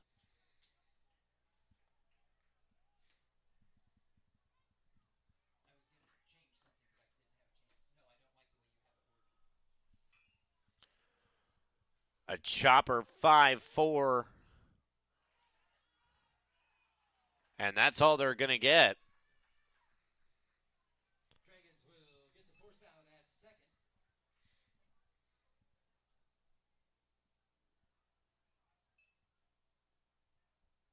So it'll go down as a fielder's choice. But we'll put one away at first. Now Darren Sievers entering to run at first. We go to Eli Starr, a double and a flyout for Starr.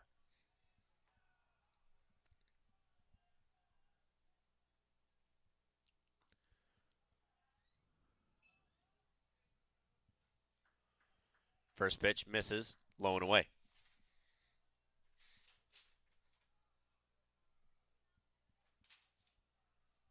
1-0. Finds the zone, 1-1. So Kimmer coming in, trying to finish up what Naig had. He had a great night out there on the mound. The breaking ball doing damage for him.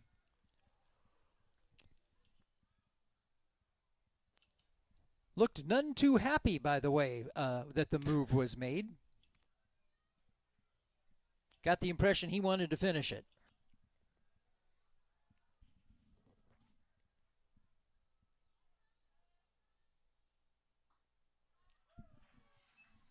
And a definite change for the Jaguar hitters as they're seeing a lot of gas now.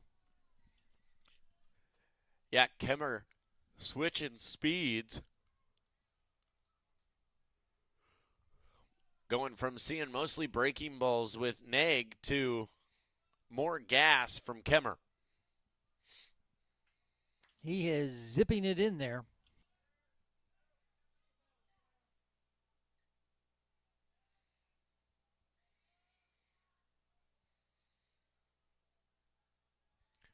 A 2-2 count with one away.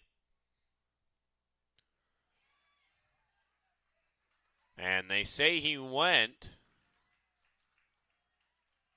Oh, my. And that'll be out number 2.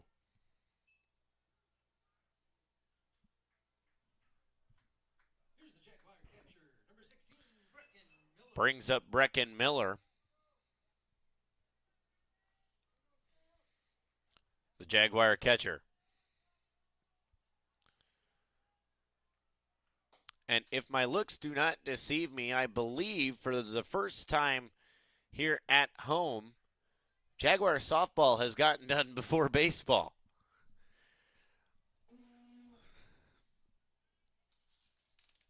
Seeing the softball girls starting to filter over to the baseball side. As that one will find the zone for Miller, and 1-1 is now the count.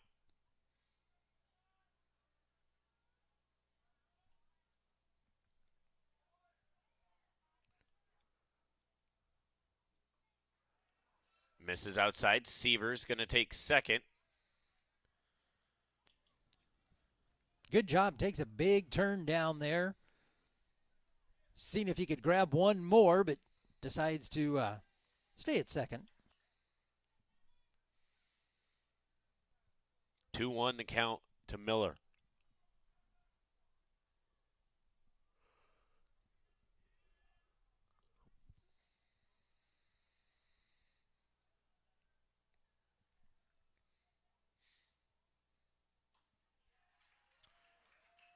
And that'll be strike number 2.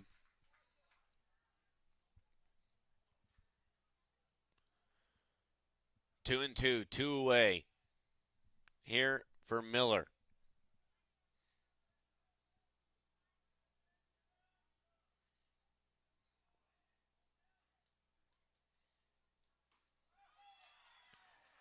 And that'll find the zone for strike number 3. We will head to the top of the 7th. It is 4-1 now in favor of the Dragons.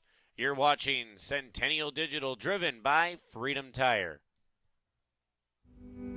Freedom Tire is proud to be the title sponsor of supporting Jaguar student athletes through Centennial Digital.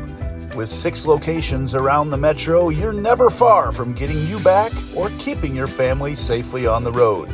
Our certified staff and state-of-the-art technology means you can take comfort knowing you've got the best work at the best prices. Come see us at Freedom Tire, a proud supporter of Centennial Digital.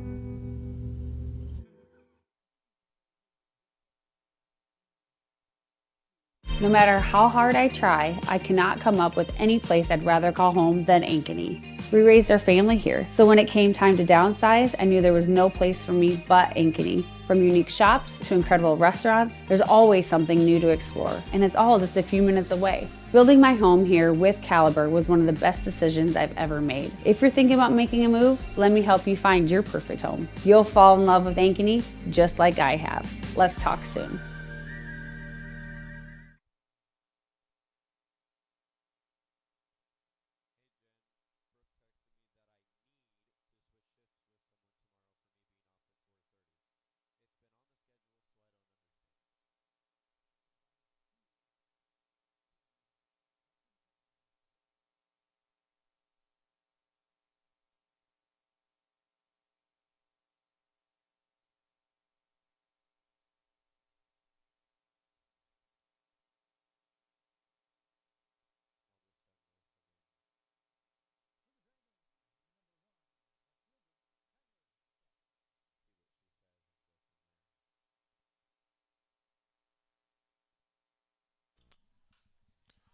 Kyler Steck, the first batter, and first pitch makes contact. It's going to be Jackson Reed out in center, tracking that down for out number 1.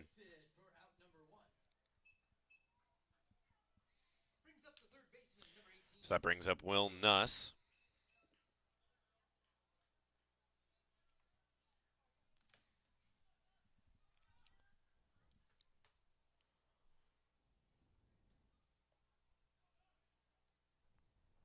Well, that was a very long out for the Dragons.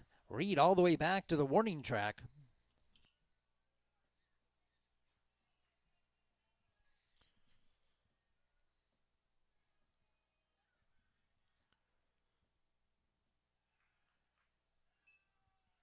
First pitch, ball 1.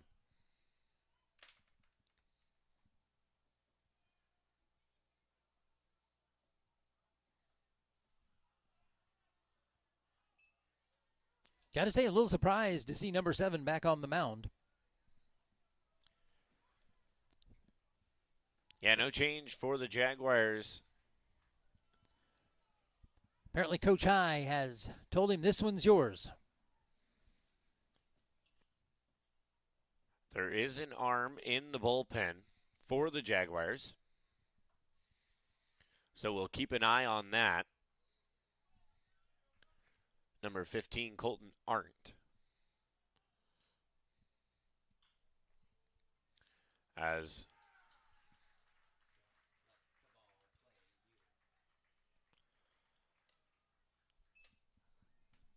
Nuss will reach on an error.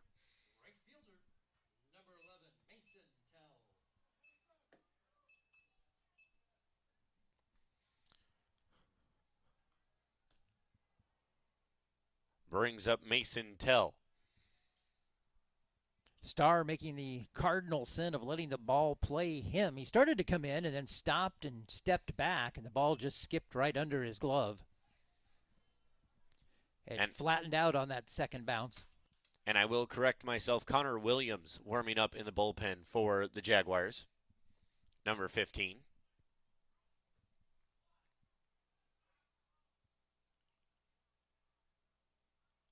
Something being discussed between umpire and coach of the Dragons.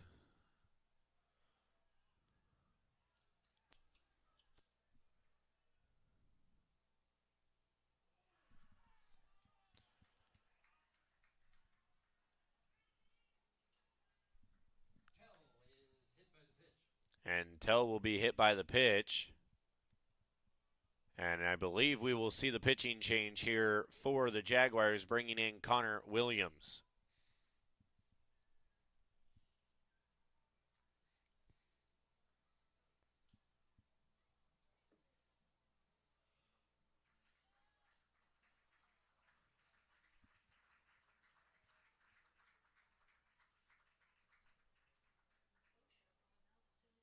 And we are going to see Morris move to third.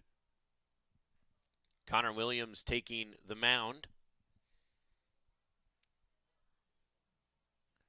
And we will take a break and be right back. You're watching Centennial Digital, driven by Freedom Tire.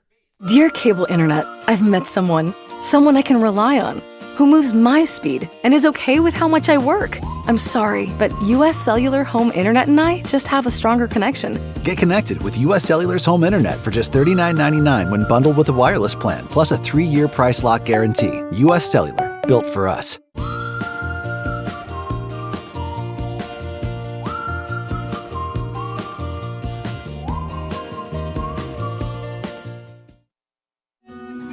What if you could create memories that would last a lifetime? That would be pretty cool. Well, now you can.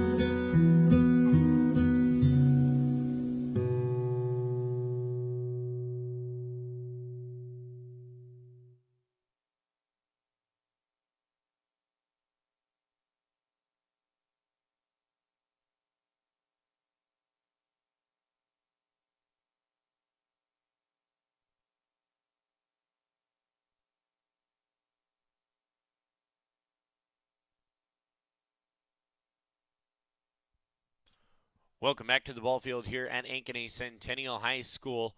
Morris going 6 1/3 of the way through this one.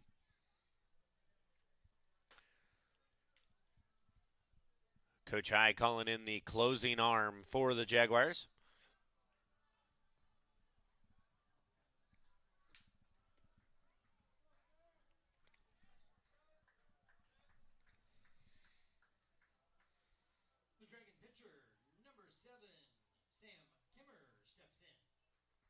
So now Kemmer, the now pitcher for the Dragons, steps in.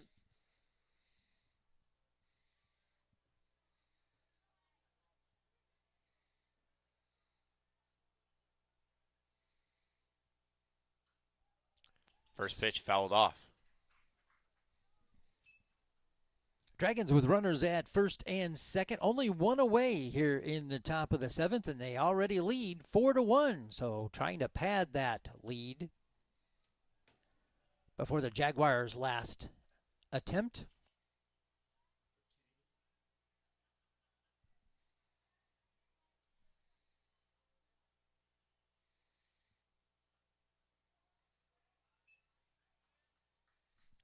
Oh, 1 pitch left up high, 1-1.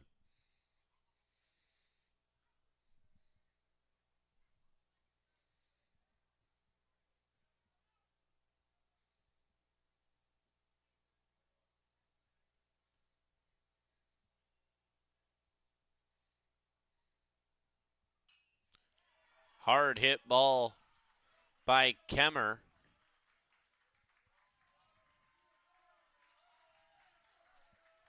And that'll drive another one across.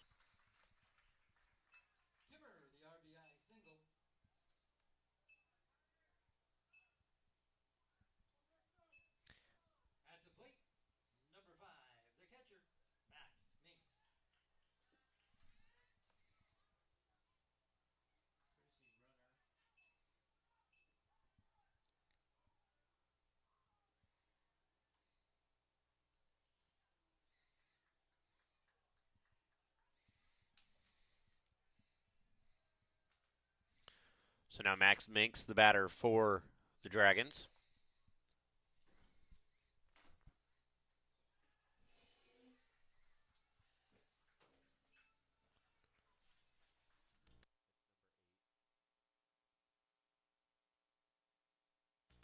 Tanner Crowder at first for the Dragons.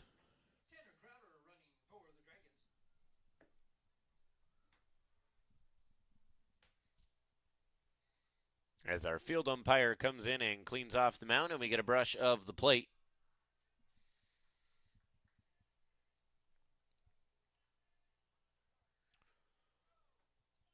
One-zero. Outside. Well, a game that was moving right along through the 5th inning, 6th inning actually, came to a screeching halt.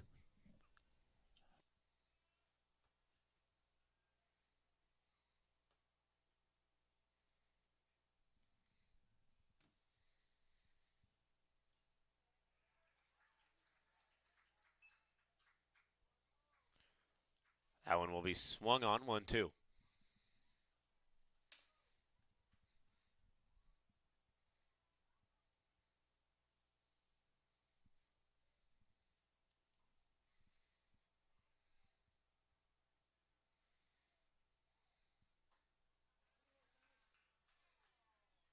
Misses off the outside edge, says the home plate umpire.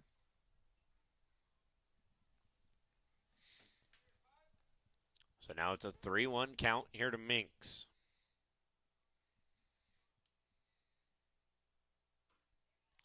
That one will find the zone. Fills up the count 3-2 with one away.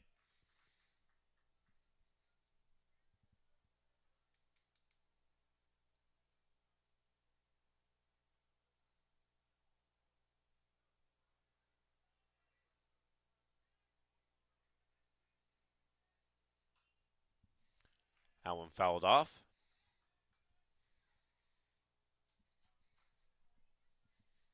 Three-two count.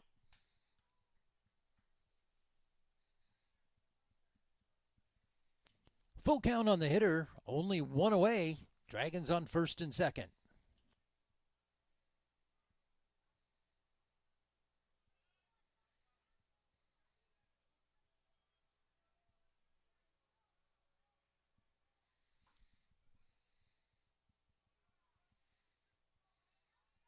Minks calls timeout. Morris taking just a bit too long for him. And not Morris anymore. Got to change that on my book.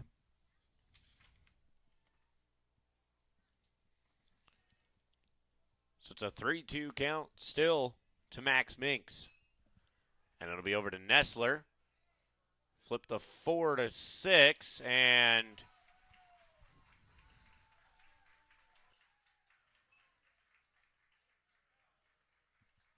one will come across.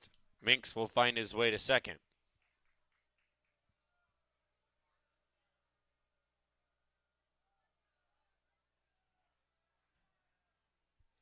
And another courtesy runner coming in courtesy runner, Jacob Peterson, stepping in on second now.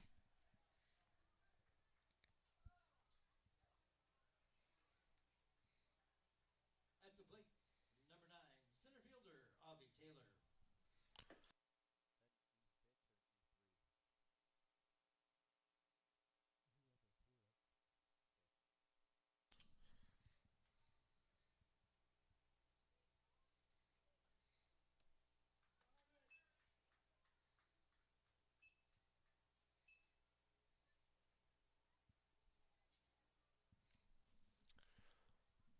So Avi Taylor, the center fielder, steps into the box.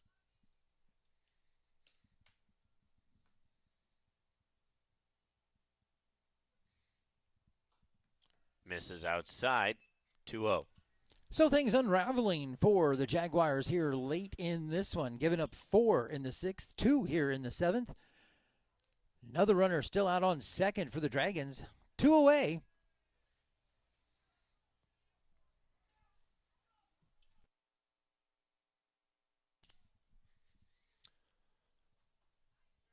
Finds the inside portion of the zone on that one, makes it 2-1.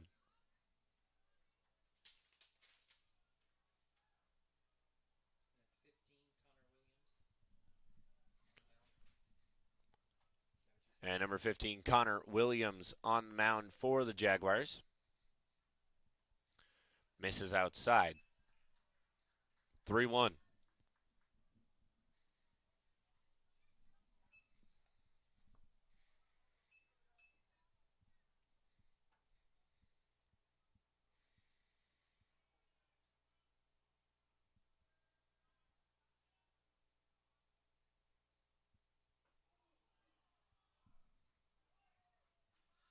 High and tight with that one. Taylor ducks out of the way.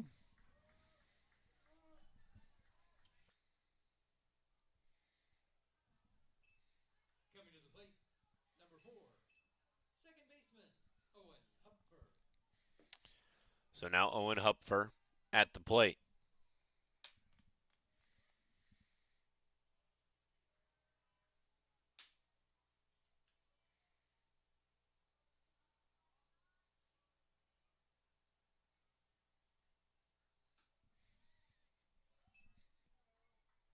Williams outside with that offering.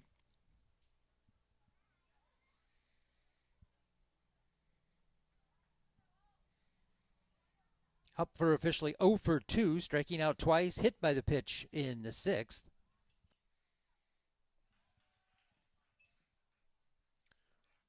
That one will get past Miller.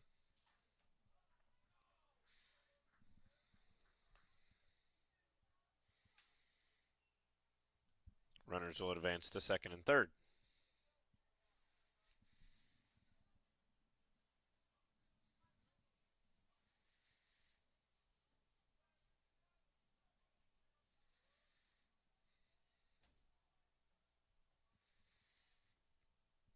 Two-0 count here to Hupfer.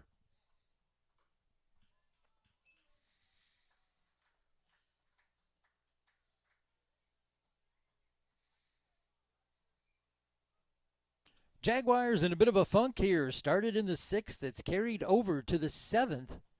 They just need one more out and get back to the dugout.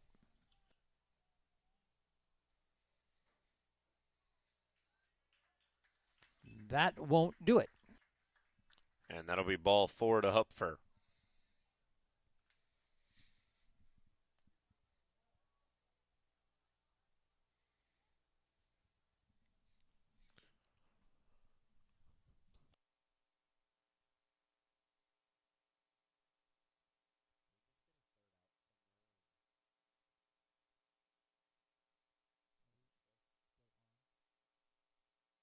So Coach I making another visit out to the mound. Something he's done way too frequently here in the last 2 innings. We were breezing through the first 6, or first 5. It was in the 6th that the wheels started to come off for the Jaguars. And I think pretty much all 4 wheels have come off now. Find themselves trailing 6-1 in what had been a pitcher's duel.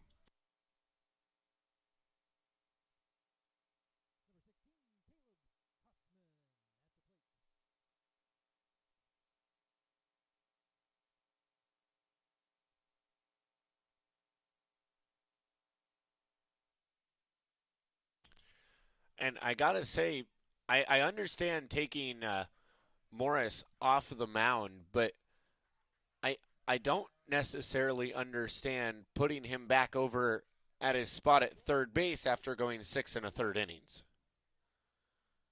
Not just his regular defensive spot. So I would suspect they would like his glove over there.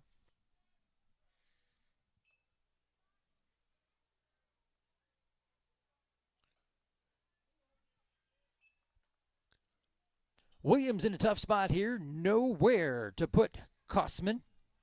Base is full of dragons.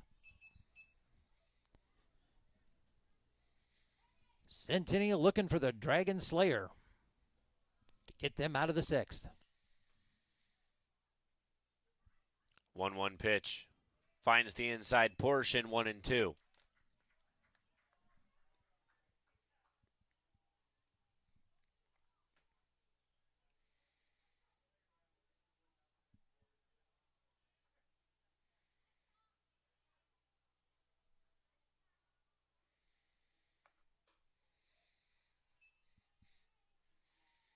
Miller set up outside for that pitch, and Williams put it outside of that. Breaking ball that didn't make its way.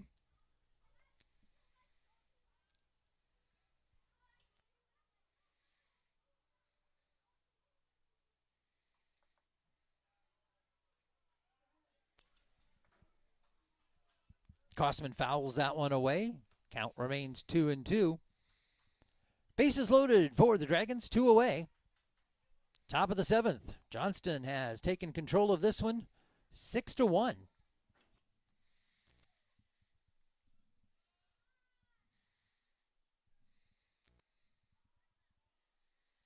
Kosman a 2-2 count.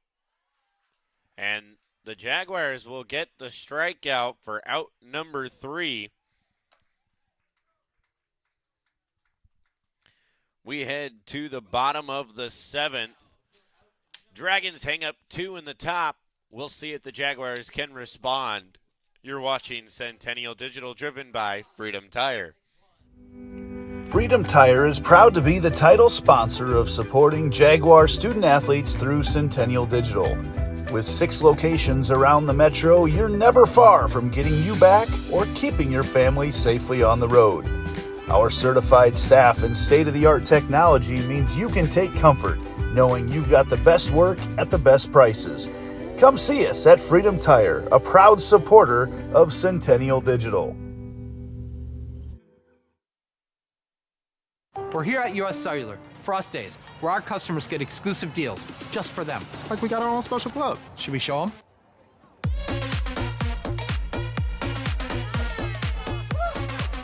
Get $1,200 off any phone plus $500 off any tablet. Us Days at US Cellular.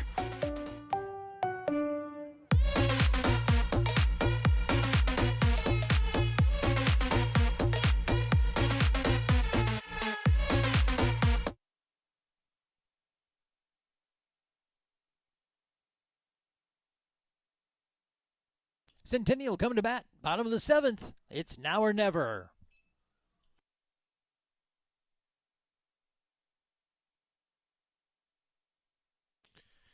We start at the top of the order here in the bottom of the 7th. Isaac Brule at the plate. First pitch, high and tight, ball 1.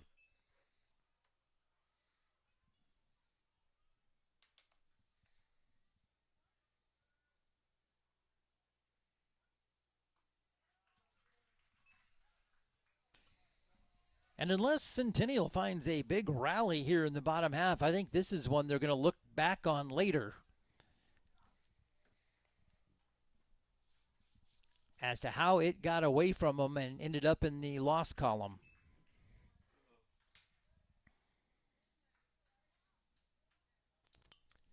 Brule fouls that one off, makes it 1-2.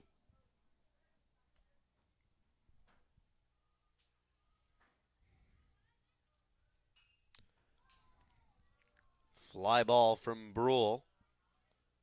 And it's going to be Taylor tracking that down for out number 1. Taylor, one away. Coming to the plate, second baseman, number 28, Will Nessler. Brings up Will Nessler, the second baseman.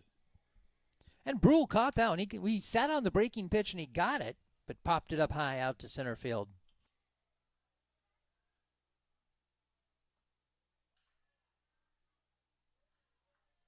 Kimmer misses with his first offering. 1-0 to the Jaguars. Second baseman, Nessler. Foul ball. Out of play.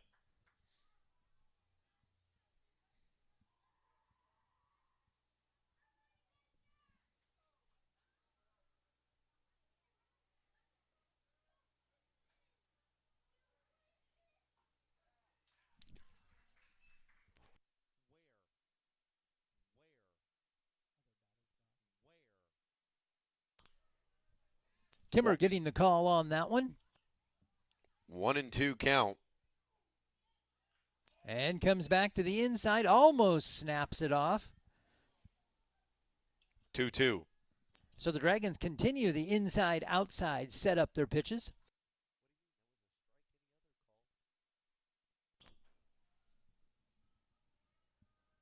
Two count, Nessler. Misses low and away.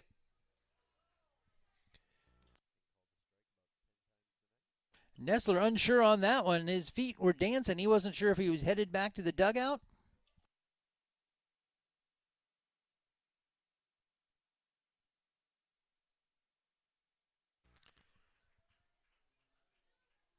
And Nessler will get the base on balls and hustle down. Nessler, the free pass. Here's number 7, Brings up the third baseman, Will Morris.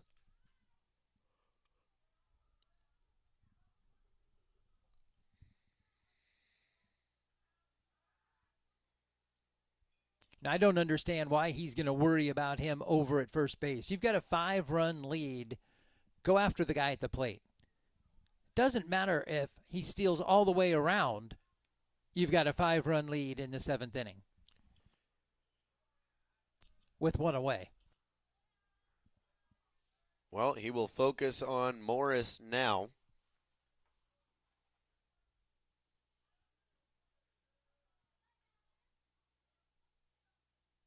One-0 pitch in the dirt. Nice job by Minks behind the plate. Throwing a foot out there, smothering that one. Personally, if I was Minks on that one, I would have thought strategically and act like I didn't stop it and see what Nestler does.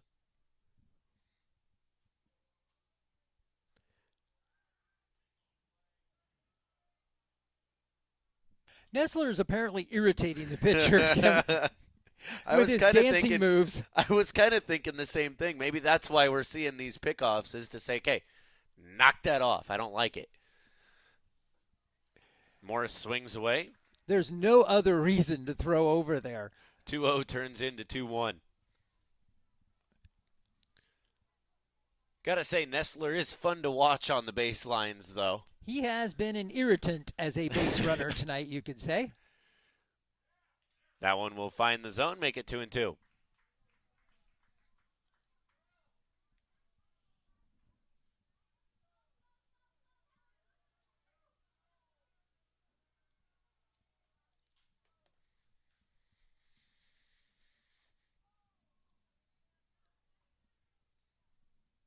The 2-2 to Morris. Swung on, sent foul.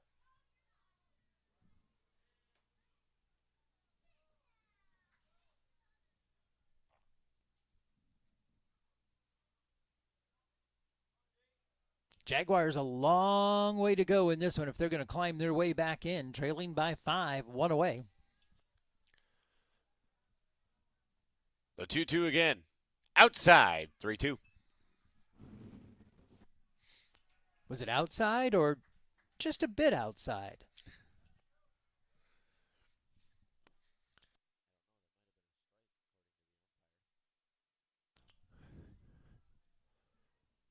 A full count here to Morris. 3 balls, 2 strikes, 1 away, 1 on first. And that'll be out number 2 as Morris goes down swinging.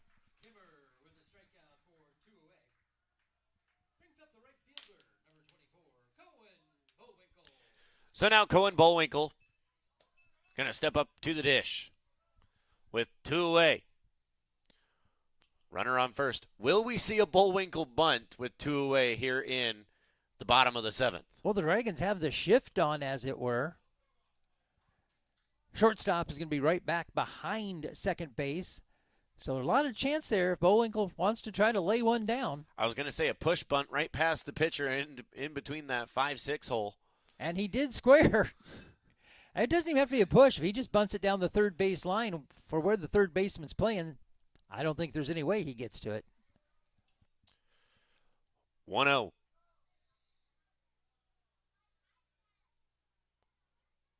Bullwinkle goes straight up, and that'll be a strike.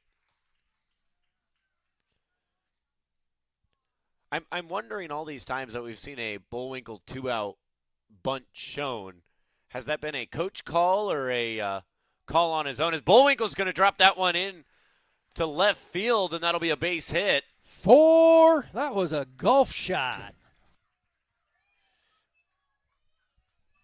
He sliced it off the tee.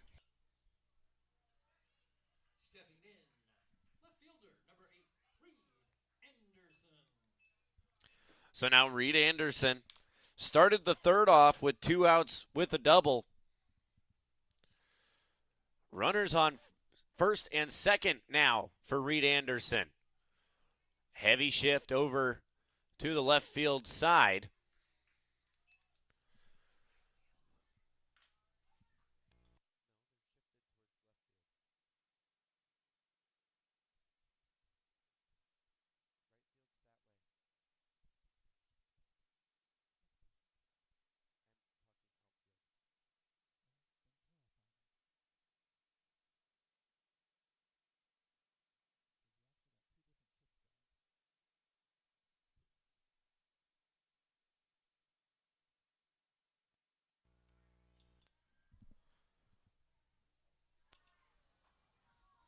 Infield and outfield can't agree on this one. As Cade pointed out, the outfield shifted toward left a little bit. Infield says, no, we're going to go the other way. They're shifted toward second base and toward right.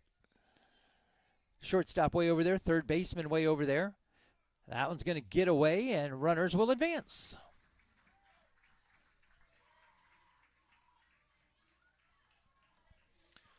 So now 2 ducks on the pond, or Jaguars on the prowl, as we say here on Centennial Digital. We'll see what the Jaguars can do with it. Reed Anderson, 1-1 count. Nestler all the way off the base path still.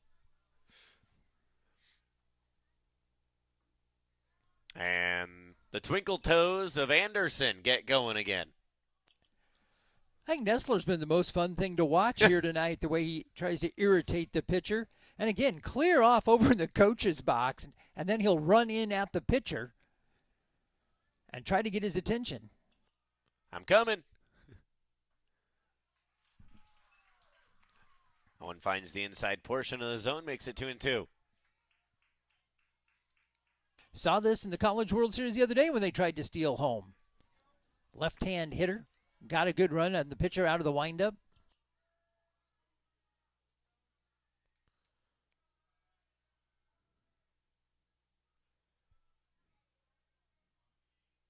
The 2-2 right to that hole, and it's going to bring one across. Now 2 going to come across, and Reed Anderson is on first with a 2-run, 2 RBI single. Anderson picks up 2 RBIs with the base hit. Brings up number 2, center fielder Jackson Reed. So now we go to the center fielder, Jackson Reed.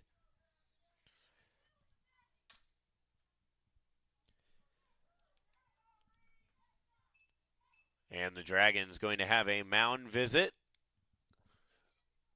I believe we have an arm in the bullpen for the Dragons.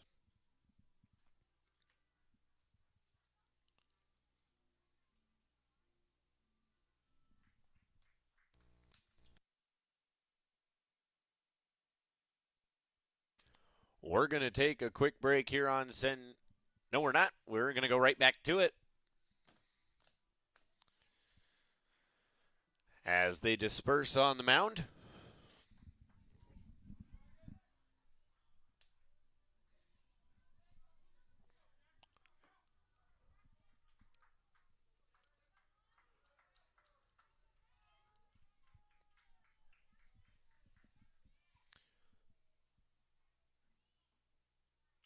Leaves that one down low, ball 1.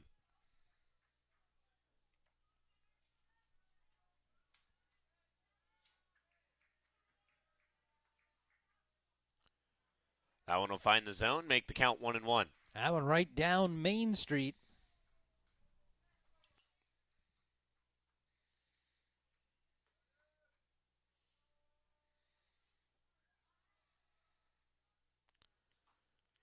Swung away, makes it 1-2 now. Here to Jackson Reed. Get ready for the fastball.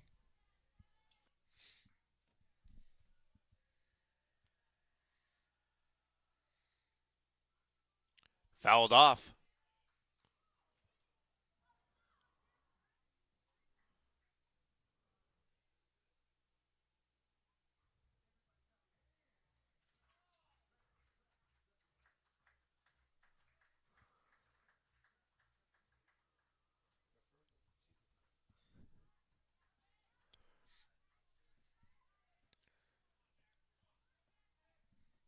So now Jackson Reed at the plate. 1 ball, 2 strikes, 2 away. Runner on first.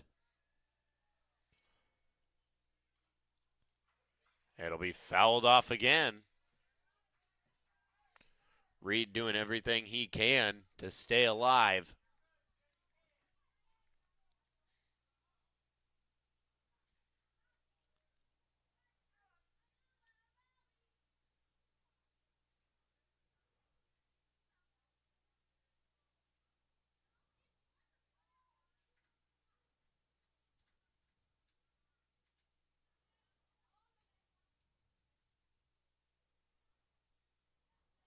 I didn't see. What are we conferencing about? I'm not sure. Hey, just checking in. Everything okay? All right, I'll go back to my spot. We're still going to B-dubs after this, right? All right, sounds good.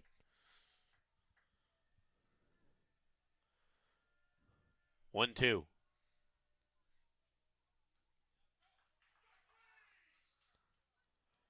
And it'll be a drop third strike. That will end it. And the Dragons going to come home with this one, a 6-3 win over the Jaguars. On behalf of everybody here at Centennial Digital, I want to thank you for tuning in. Unfortunate 6-3 loss for the Jaguars here tonight.